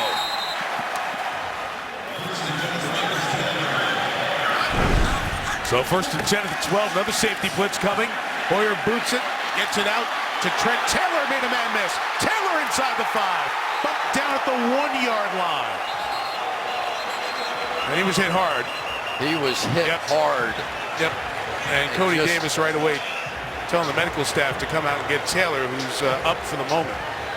Had turf in his helmet, but he bounced up. I thought he might not get up from that one. That was a big-time shot that came from the middle of the field from Cody Davis, I think. And the Ram that's hurt is Michael Brocker, so let's look at this hit. Here comes Davis, and you definitely got the helmet there. You can see that ball come loose a little bit. Helmet to helmet. Oh, there was no lining up. There's nothing illegal about that. I don't want it to sound like that. And he was a runner at that point. Right. He's pretty impressive, though. Taylor? Yeah, I'm having fun watching some of these young guys play football tonight. Reminded you a little bit earlier, 1,700 yards, the most in the NCAA a season ago from that slot position.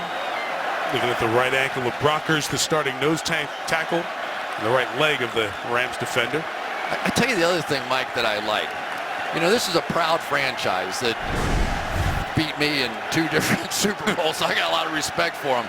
But you can feel, even in losing to this point in this game, that the Niners crowd is getting into this thing. Yeah. They're starting to like football again a little bit here, and there is a little bit of a feeling that even though they have been beaten, they are playing some good teams tough. Yes. And they've been behind, and they're fighting back, and they're doing it again here tonight. 76, Gary Gilliam's going to be eligible for the Niners on this first and goal drive at the 1. First and goal snap at the 1. Niner fans who watched the Seattle game, the loss on Sunday, 12-9, they believe this team can do it on defense. Seeing some signs on offense tonight. Hoyer puts it up. Touchdown! Garrett Selleck. And the Niners respond again.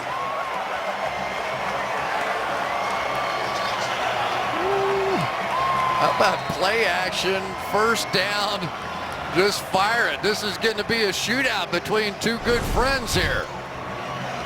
Good hard play action, everybody looking for the run. Go across the formation, Hoyer for the second time in this drive, keeping it alive, and it's getting to be a good game. Selleck's been in the league since 2012. Extra point, Robbie Gould missed it. Missed it to the left. Still a one-possession game, but it's 8 instead of 7. Shootout in Santa Clara. Thursday Night Football is brought to you by Mazda Driving Matters and by Microsoft Surface, the official sideline technology provider of the NFL. Told you earlier, it's a homecoming for Jared Goff. His high school jersey is on display at his alma mater, Marin Catholic, north of San Francisco, about an hour's drive from here. This 3-0. Getting ready for football this weekend here in the Bay Area. They'll try to get to 4-0 with a little division game. Some of the good teams out here. St. Francis Valley Christian plays not too far from here in San Jose. Among the high school football action here in the Bay Area this weekend. Best of luck to all of you high schoolers getting ready for your Friday Night Lights. Where were you? Where were these guys at 31? Vince Lombardi was a high school coach in Englewood, New Jersey. Tom Landry had a great shot. He was a player assistant coach for the Giants. Bill Walsh was here in the Bay Area over at Cal as the receivers coach. Coach Madden, 31. Raiders linebacker coach, 1967. Bill Belichick, that classic shot. Here's the Giants linebackers coach in 83.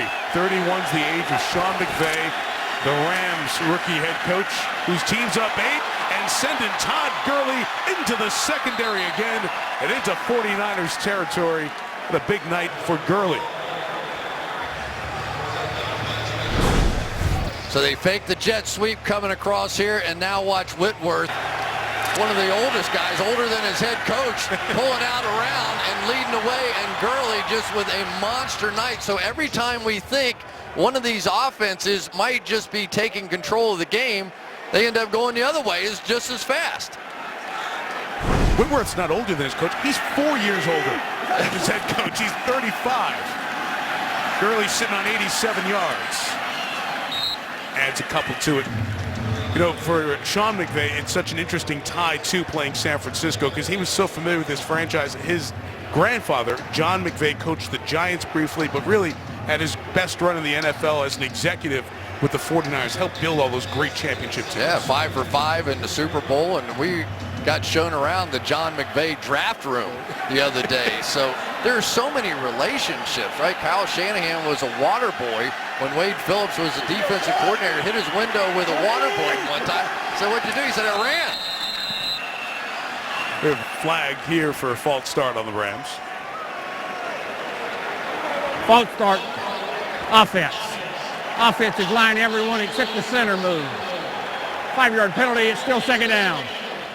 Yeah, story dripping with so many subplots when the Niners have been running plays on offense. It's Kyle Shanahan coaching the 49ers and calling plays against Wade Phillips. His dad called plays against Wade Phillips. His dad coached with Wade Phillips in Denver on Dan Reeves' staff. And that's where the water balloon, when Kyle was like an 11-year-old, throwing water balloons over at Wade Phillips' house. And here you are calling plays in the NFL. You just hit a water bomb on him last time, too. Down the field the good way. You know, then you've got the offensive coordinator, Matt LaFleur, for the Rams, and he's such good friends with Robert Saleh, used to be roommates out there, and they were in each other's weddings. So this whole game is like that. There's LaFleur. Tank Carradine is down for San Francisco. Injured player for the 49ers they're going to check on. Fifth-year man out of Florida State, Tank Carradine. He was inside on that running play, and all those bodies and the blocking got rolled up on as he walks his way with a limp over to the San Francisco sideline. The veteran Elvis Dumerville takes his place. It's 3rd and 10 for the Rams. 4 minutes gone by, fourth quarter. The Rams have led it all the way. It's been an entertaining game. Goff underneath. Gurley's going to get the first down and more. Todd Gurley out of the tackle. Gurley inside the 30. Still going to the 20-yard line. Gain of 26. Navarro Bowman couldn't make that first stop. Start with the tackles on the outside. They've been sensational all night long and just giving Goff all kinds of room to get confident in the middle there. But this is a really bad mistake on the part of the 49ers. They're in a zone defense, and yet somebody right in the middle of the field, I just couldn't see who it was, chased the underneath crosser, and by doing that, opened it up on a 3rd down and 11 for a check down, first down. You just can't make those kinds of mistakes. 128 total yards of Gurley. This is Tavon Austin. Didn't catch the pitch clean, but turns the corner. Gets hit hard, a gain of 6. Go back to that run after the catch by Gurley. We've seen Gurley doing this one all night long. Navarro Bowman had a chance. Gurley is just confident. You know, there have been players in this league that have had off years. And if they're good players, which Gurley obviously proved in his first year that he was, more often than not, they come back with a great year the following year. When they draft somebody at your position, you see guys have great years the next year. It just happens that way. Off-season work means a lot. Malcolm Brown, the backup running back in Actis, using Austin as the man to give Gurley a break, and he stopped for a limited game there. And K'Wan Williams in on the tackle. So it hasn't been good. You've allowed them to go down the field, but you need to play. And you need to play right here. And because there are so many guys out of the starting lineup now for this 49ers defense, you've got to think that Robert Saleh is probably pretty limited in what he's going to be able to call here. But you can't let another check down beat you. Goff goes quick, perfect in the red zone this year. Keeps it that way. Sammy Watkins puts his head down. Watkins to the goal line. Ball comes out after he broke the plane. Ruling on the field is touchdown Watkins.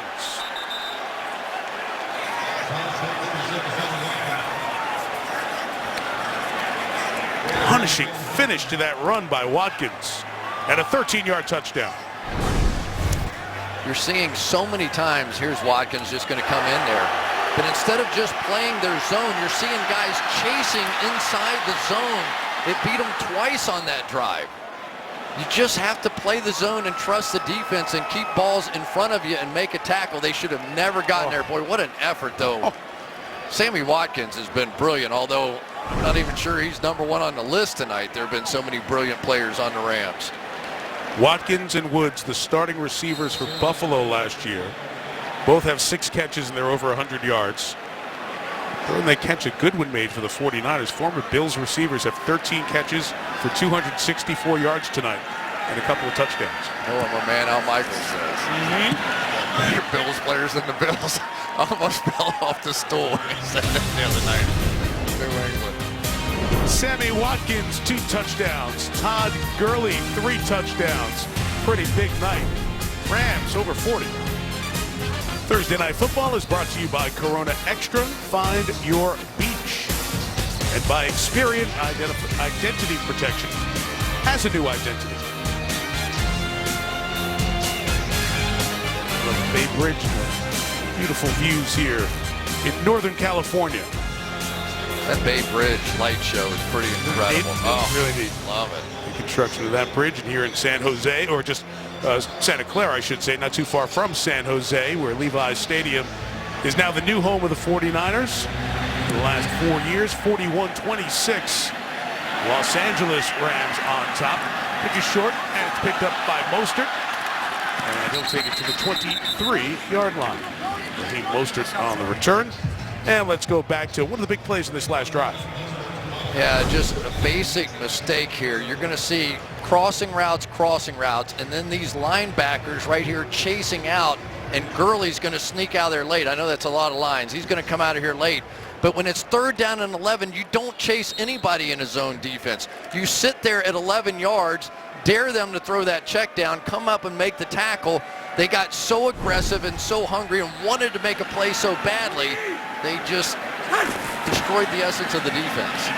23, still time here for the 49ers. It's slant for Garcon, draws a flag. Tremaine Johnson is the defensive player of the week in the NFC in the opener against Indianapolis. Guilty there. The one thing that's easy to see. Pass interference. Number 22, defense. Ball we placed in the spot of the foul. Automatic first down.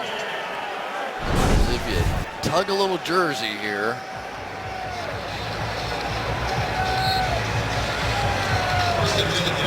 Well, just got inside the shoulder pad a bit.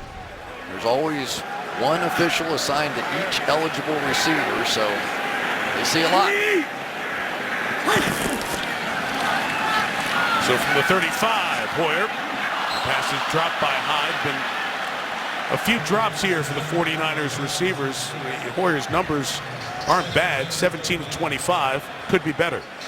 So let's take a look at the Rams playing basically the same look.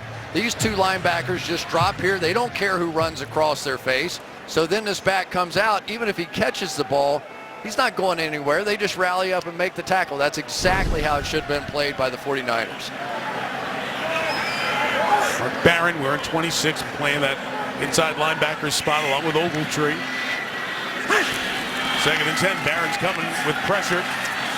Hoyer, sideline pass incomplete. It was Troy Hill, who was suspended for the first couple of games, making his Rams season debut tonight, defending George Kittle on that one. Yeah, and they needed him. They've kind of gone through some corners here lately, and Kayvon Webster was the starter in week 1, hurt his shoulder. He came over from Denver, and they were really excited to get Troy Hill back off of that suspension. Not the fastest guy in the world. It's been around a little bit, but a nice fill-in corner for them here tonight. So Michael Brockers was hurt earlier for the Rams. He has come back in. Pass rushing on 3rd and 10. Taylor can't bring that in, the rookie Trent Taylor. Unable to hang on. That's another catchable ball that was dropped on Hoyer. Once again, good pressure on Brian Hoyer. I'll give you one guess who got it. Aaron Donald. Number begin with a 9. Yeah. And end with a 9. That's a familiar ring all night long. 4th quarter, 3rd punt of the game. Bradley Pinion gets rid of it. Austin Muff won earlier and almost gave Mostert a gift. Whew. Been a tough night. So you add up the 49 against the Colts, 20 against Washington, 41 here, and that's 107 points already here, Chris. 2nd most in team history through 3 games. Go back to the Mike Martz coached Rams in St. Louis in 2000. So now they're the greatest show on surf? Oh no, did you just do that? That's not bad. You just come up with that? Yeah, come on. You're all right, that's pretty good. Thank you. Who fed that to you? Have another cup of coffee. From the Fed that 14. to me. Worse than now. 2 yards for Gurley. Here's Heather. Thanks, Mike. Niners defensive end Tank Carradine walked off the field and into the locker room with a noticeable limp, but under his own power, he is officially questionable with a right ankle. Meanwhile, the Rams' Sammy Watkins went into the medical tent with a neurotrauma consultant. The UNC went to the monitor to look at the play. He is currently being assessed for concussion. Yeah, so all those things put in place for the players. There's Watkins, the privacy of that tent on the sidelines. They pull over the exam table. The players can be examined in a more sensible environment, I think, for medical evaluation. As Gurley stopped here, 49ers have to come up with a stop halfway through this 4th quarter, down 15. Yeah, it's good to see HIPAA laws starting to apply to the NFL between the injury report, examinations on the sideline. There is no privacy when it comes to injuries. If you start doing the math here, San Francisco really needs a 3 and out, down 15, and it's 3rd and 9. Go empty with the backfield here for Goff. Blitz, forcing it out of his hands quick, and force the incompletion. Good job by Robert Saleh, the defensive coordinator. He sent Bowman, he sent Dante Johnson, and he'll send the Rams offense to the sideline. Yeah, they brought both blitzers up the middle, but more importantly, they bring this guy right between them, so there is nobody there to pick him up. Safety blitz, and Goff knows it is up to him to get the ball out of his hands. Win that time for Robert Saleh. So Watkins going off to the locker room for further exam. Johnny Hecker just his second punt. He's one of the best things about this team. He'll kick one that will bounce after the 48-yard kick by Victor Bolden Jr., and he had nowhere to go. Good stop by John Johnson III, rookie out of Boston College. I'll tell you, Sammy Watkins putting on a show. There's a touchdown pass, well-designed play. Watch the heart on this one, just battling, refusing to go down. Then on the deep ball, right over the top. Say, hey, Willie Mays, there you go. Beautifully thrown, great catch. There's the great Willie Mays and that remarkable catch that he made. Game 1, the 54 World Series. I was getting to that. Vic Wertz drive at the Polo Grounds. All right, Hoyer, deep shot, trying to stay alive in this game, and hauled in by Garcon at the 5. What they say, they were looking for somebody with a little dog in them. Look at this, just battling, just heart, just wanted it. This guy has shown all kinds of courage and heart and battle. What a catch! Caught the back end of the ball. We have seen some sensational offense tonight, and there is no quit in that guy or Brian Hoyer. 59 on that one. Hyde inside for a 1.5 yards as we're under 6 minutes. And Garcon's yelling at the folks on the side, get this grass, this turf out of my mask. Let's go. You know, they had so many problems with drop passes a season ago, so they went out and got Pierre Garcon, who had 1 drop out of 80 catches a season ago, and you can see the brilliance of his hands. Holy smokes. Love it. This has just been fun tonight. I'm ready for the rematch already. Hyde splits out empty backfield.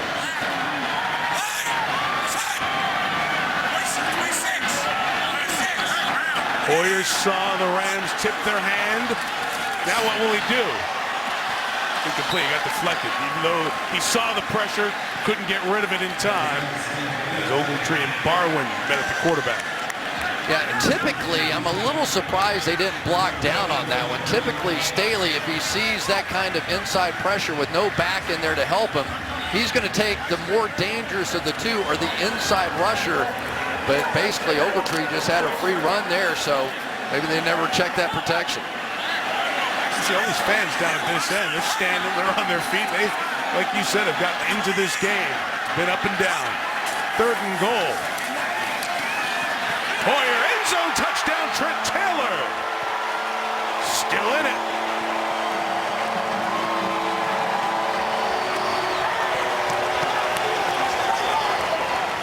Trent Taylor has a little bit of Danny Amendola, Julian Edelman, whoever you want to talk about. Guys, you don't have to have elite speed to win in this league. Elite quickness will get it done, and we've seen the Patriots winning with elite quickness at the wide receiver position for a while, and I bet you old John Lynch had seen a little bit of that as well. Nice move on the outside. Been an offensive show. Big extra point, missed the last one. Goal just calmly punches that one through. Back to a 1-possession game with 5:08 to go.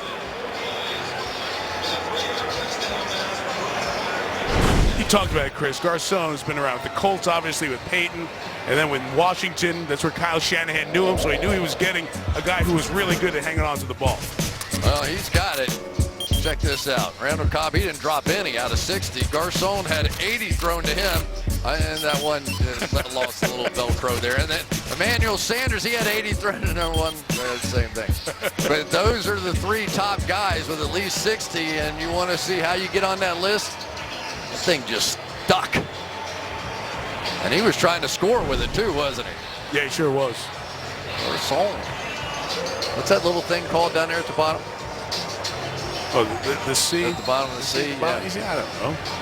Set you up. I know how brilliant you are. Al will text That's the me. wrong guy. That's right. That's your Sunday partner. Sorry. Keep your partner straight, pal. 41-33. Pharaoh Cooper will bring this one out. Cooper. Wow. Lost the football. 49ers have it. Incredible. Aldrick Robinson with the recovery. Niners ball inside the 30.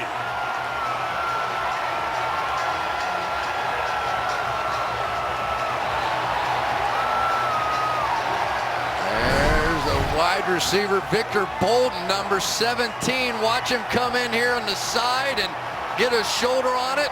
That's about the 5th ball we've seen tonight. Loose, pop straight up in the air, and finally, the 49ers get one. Here's Hoyer. Get me the ball, get me my helmet. Remember, the 49ers had not scored a touchdown coming into this game, and for Sean McVay, there's some of the woes of being a head coach.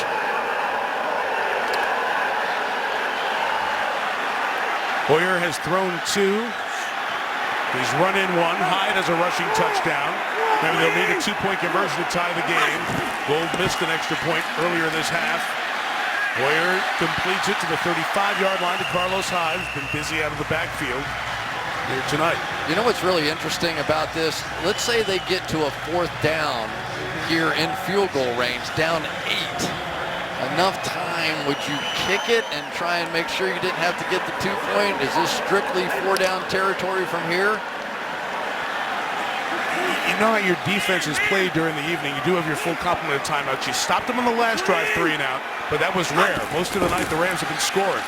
I think you're in go for 2 range. First, you got to keep going, get the first down, and the 4 downs you talked about. Hyde carries for about 2 yards here. But to your point, Chris, that impacts your play calling here on 3rd down. Clearly does. So now here, conceivably, Kyle Shanahan could call a run if he planned to go for it on 4th down. If he's thinking, I would take the shot at the 3, he probably is more thinking pass here. And Brockers, who was down earlier when they looked at his right leg, is back down one more time with 4:32 to go.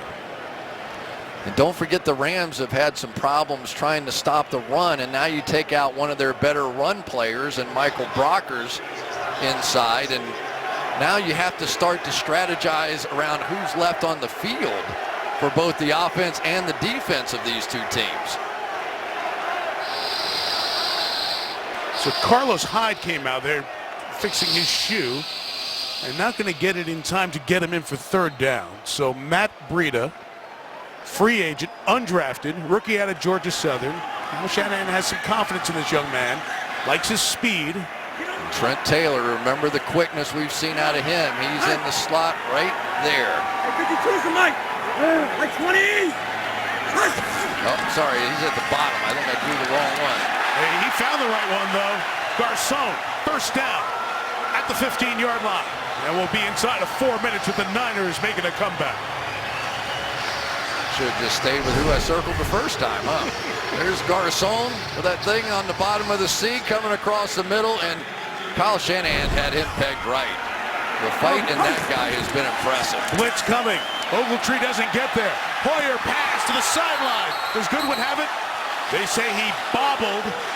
Now they've challenged once already. You want to preserve your timeouts here. They're saying he juggled, so forget about the feet. He didn't complete the catch first. This is some blitz pickup here, first of all. Let's give a little credit to Carlos Hyde for keeping his quarterback alive. Now let's see, if he didn't bobble it. Let's see, you got to watch it all the way to the ground. I don't think he bobbled it. There was no juggling there, and that's what was indicated by the official, who Kyle Shanahan's going to challenge. And he threw that with some purpose, too. Yeah, and I think what the official saw was another drag of the foot out of bounds. So he was dragging it, lifted it, dragged it again. Let's see what I'm talking about, if I have any idea. There's 1 foot down. There's the drag. Now watch one of these foots right there drag again out of bounds, but the catch was already good at that point. Good catch, good. Catch good there, and there's the drag. And the ball never bobbled after that. Is challenging the ruling on the field of an incomplete pass. Then you have that other drag like you were talking about. And he gave the signal, raising each hand up towards the sky with open palms, indicating that it was juggled. It was pretty secure. Watch Kyle when he sees it. Give me that. Give me that. He's more like his old man every day. You don't know what you're talking about. Throw it out there. This Mike Shanahan was the offensive coordinator for the 49ers for 3 years, including that impressive performance in Super Bowl 29. So here is the feed. The command center in New York is showing to Jeff Triplett as they explain what the decision is going to be. Microsoft Surface over there, so they don't have to go run all the way underneath the tent. I think you were right on your call there, Chris, when you saw that first replay catch. Yeah, I mean, it's pretty easy when you go super slow-mo and our brilliant cameramen. True. Fred Gaudelli, Drew Esikoff, they don't miss much.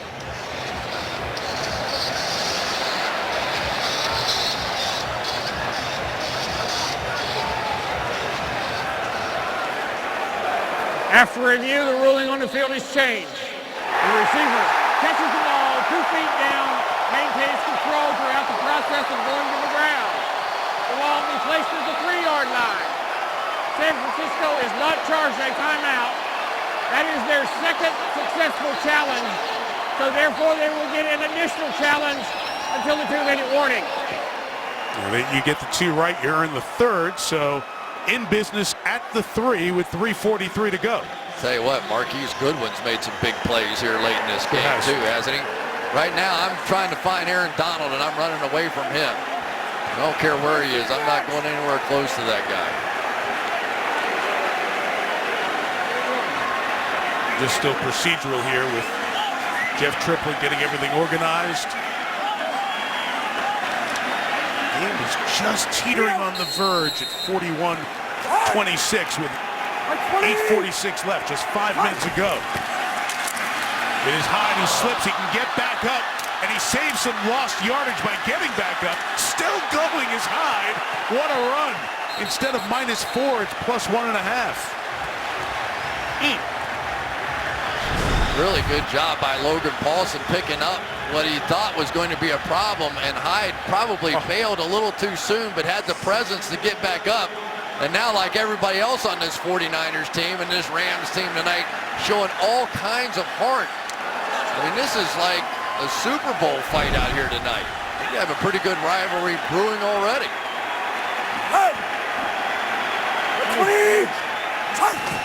From the 1, Hoyer throws it to the back, incomplete. Selleck wanted the flag, doesn't get it. Maurice Alexander covering 3rd down.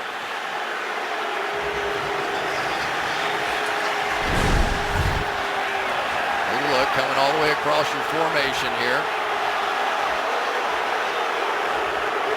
I think we have a flag down. Oh, we do. There's no foul on the play.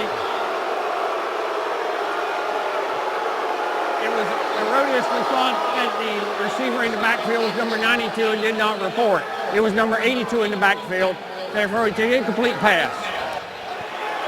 Trouble seeing the numbers on these uniforms, so the officials caught up in that as well. But it will remain at the 1 and 3rd and goal. I think you're going for it twice no matter what here, right? No doubt. 2:54 left? Yeah.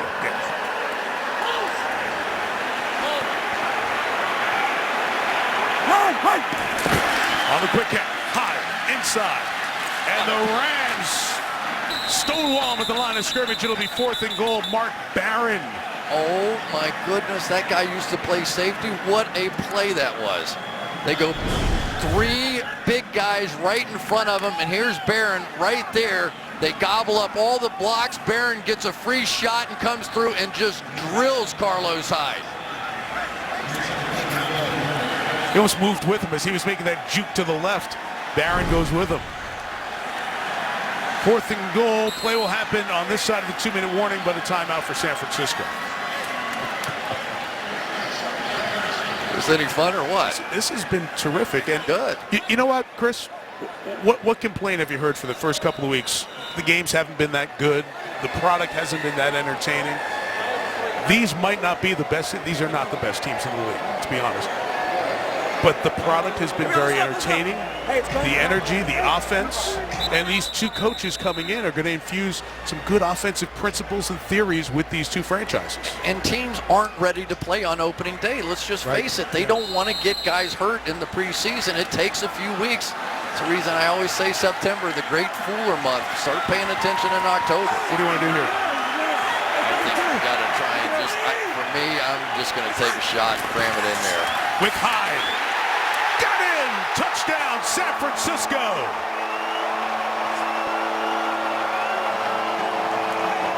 And a two-pointer to tie with 2:13 to go.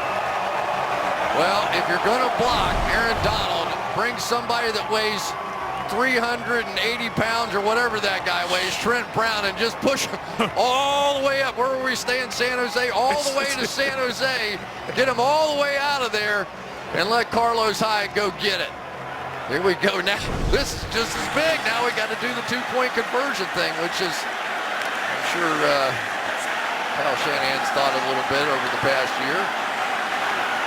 First opportunity in the Shanahan regime to go for two. And what are we going to get? Another timeout, San Francisco here? And this is so big here, using a second timeout, because now you're only down to one as you try to preserve it. If you don't get this, it kills you. The reason you're going for two is the Robbie Gould miss on the extra point. Hold just by the ball flight alone. Play golf, you understand what that one feels like. The big hook.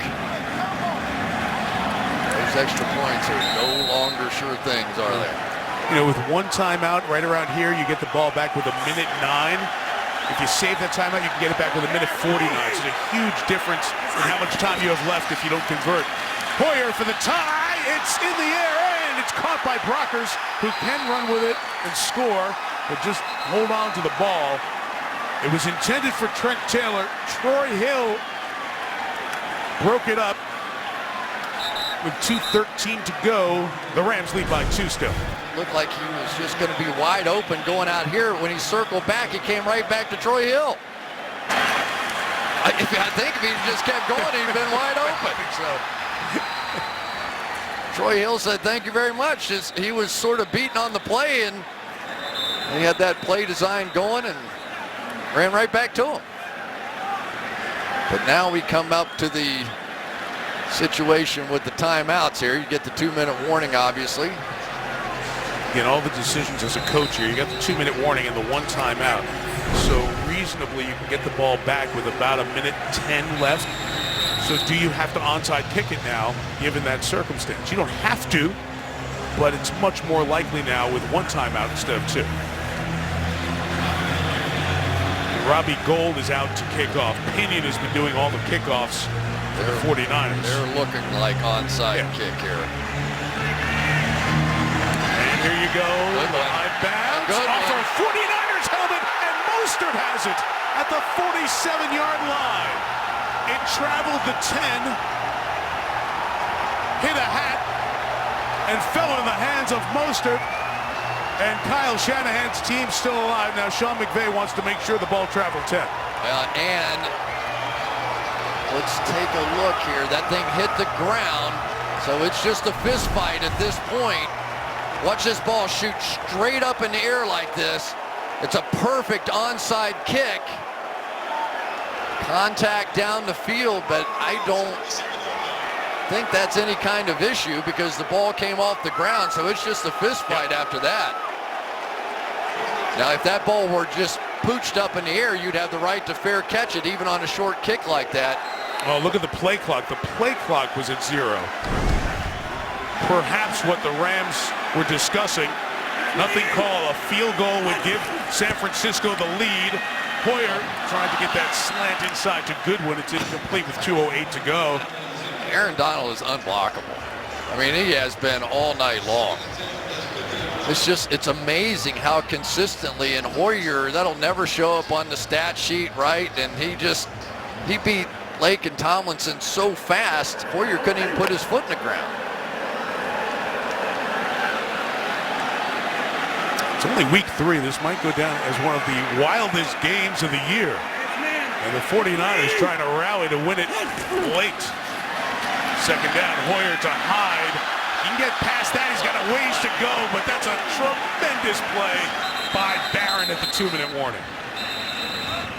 Boy, I tell you what, Mark Barron may have just saved a huge play.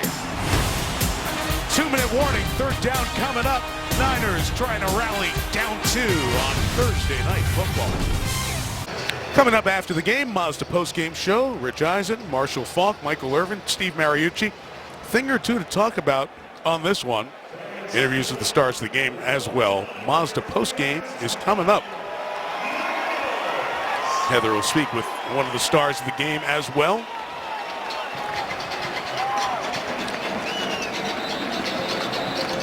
Chris, that play as we went to break, we both saw the same thing with the tackle by Barron. And they had 3 blockers in front, and the Rams were all attacking Brian Hoyer. It was the perfect call, just laid out and made the play. I wish you could see how much turf there was in front of him. He would have definitely had the first down and definitely been in field goal range. 4-down territory, 3rd and 10. Breida is in the backfield. Hoyer throwing, it's caught. Inbounds, Trent Taylor, flag down. Ball's at the 39. Let's see what this flag is. Offensive pass interference is the initial indication. Pass interference, offense, number 81. 10-yard penalty, replay, 3rd down. Trent Taylor, let's take a look right here into the out. What does he do to Nikel Roby Coleman? The official had a much better look at it than we did. Did the arm get extended? You can usually get away with sort of a bent arm and elbow extended, but if that hand got extended, what a call. Oh, man. 3rd and 20. Rams bring 4. Hoyer trying to get some of it. It's incomplete. It'll be 4th down. Jermaine Johnson dropping back in the zone to try to get to Garcon. And it's down to 1 play for San Francisco. You know, I think for Brian Hoyer, he was trying to stop his receiver there, and that's a little bit of a product probably of not working that much together. He knew he was running back into that linebacker spot that was coming out and tried to stop him, but didn't see it. Have to get to the other 40-yard line to keep the game alive. 5 receivers out there. Hoyer can't get the play off. Aaron Donald with the big one for the Rams. And Los Angeles will take over, 1:44 left.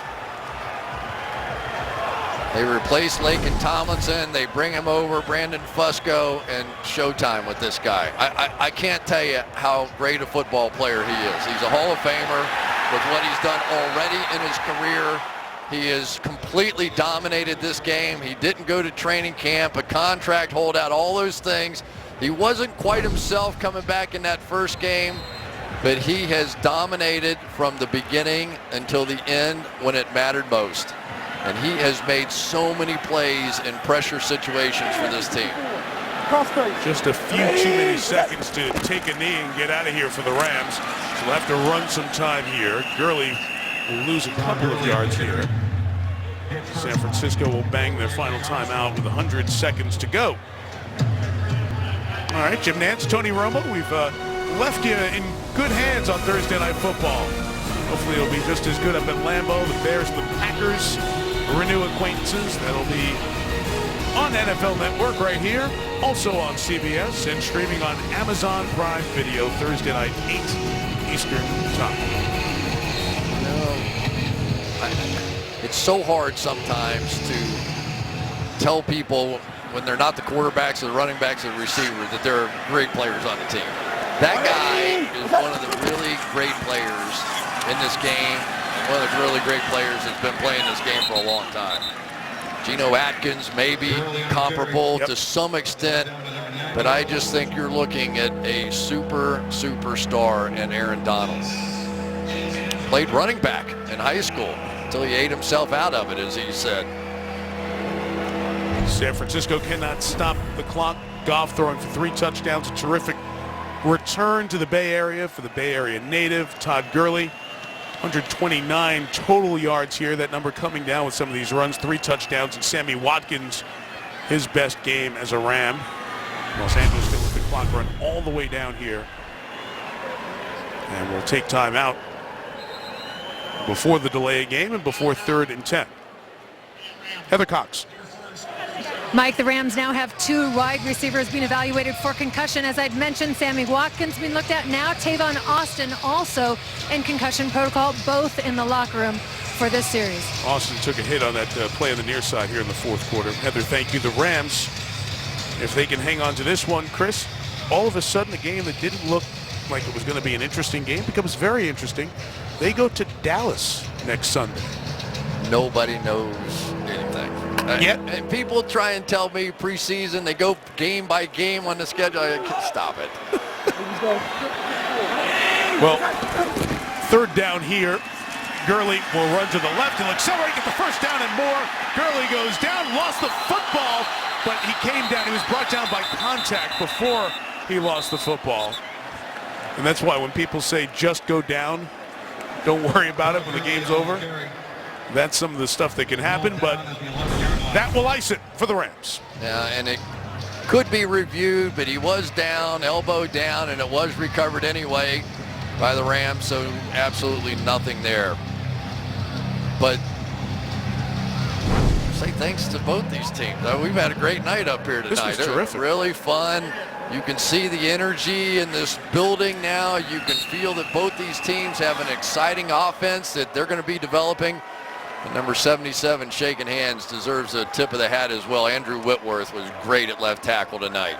These 2 buddies will come out, and this will be the first of many between these 2 head coaches. You hope so. You hope they can build something. Final score tonight, Rams 41, 49ers 39. Mazda postgame show coming up next year on NFL Network.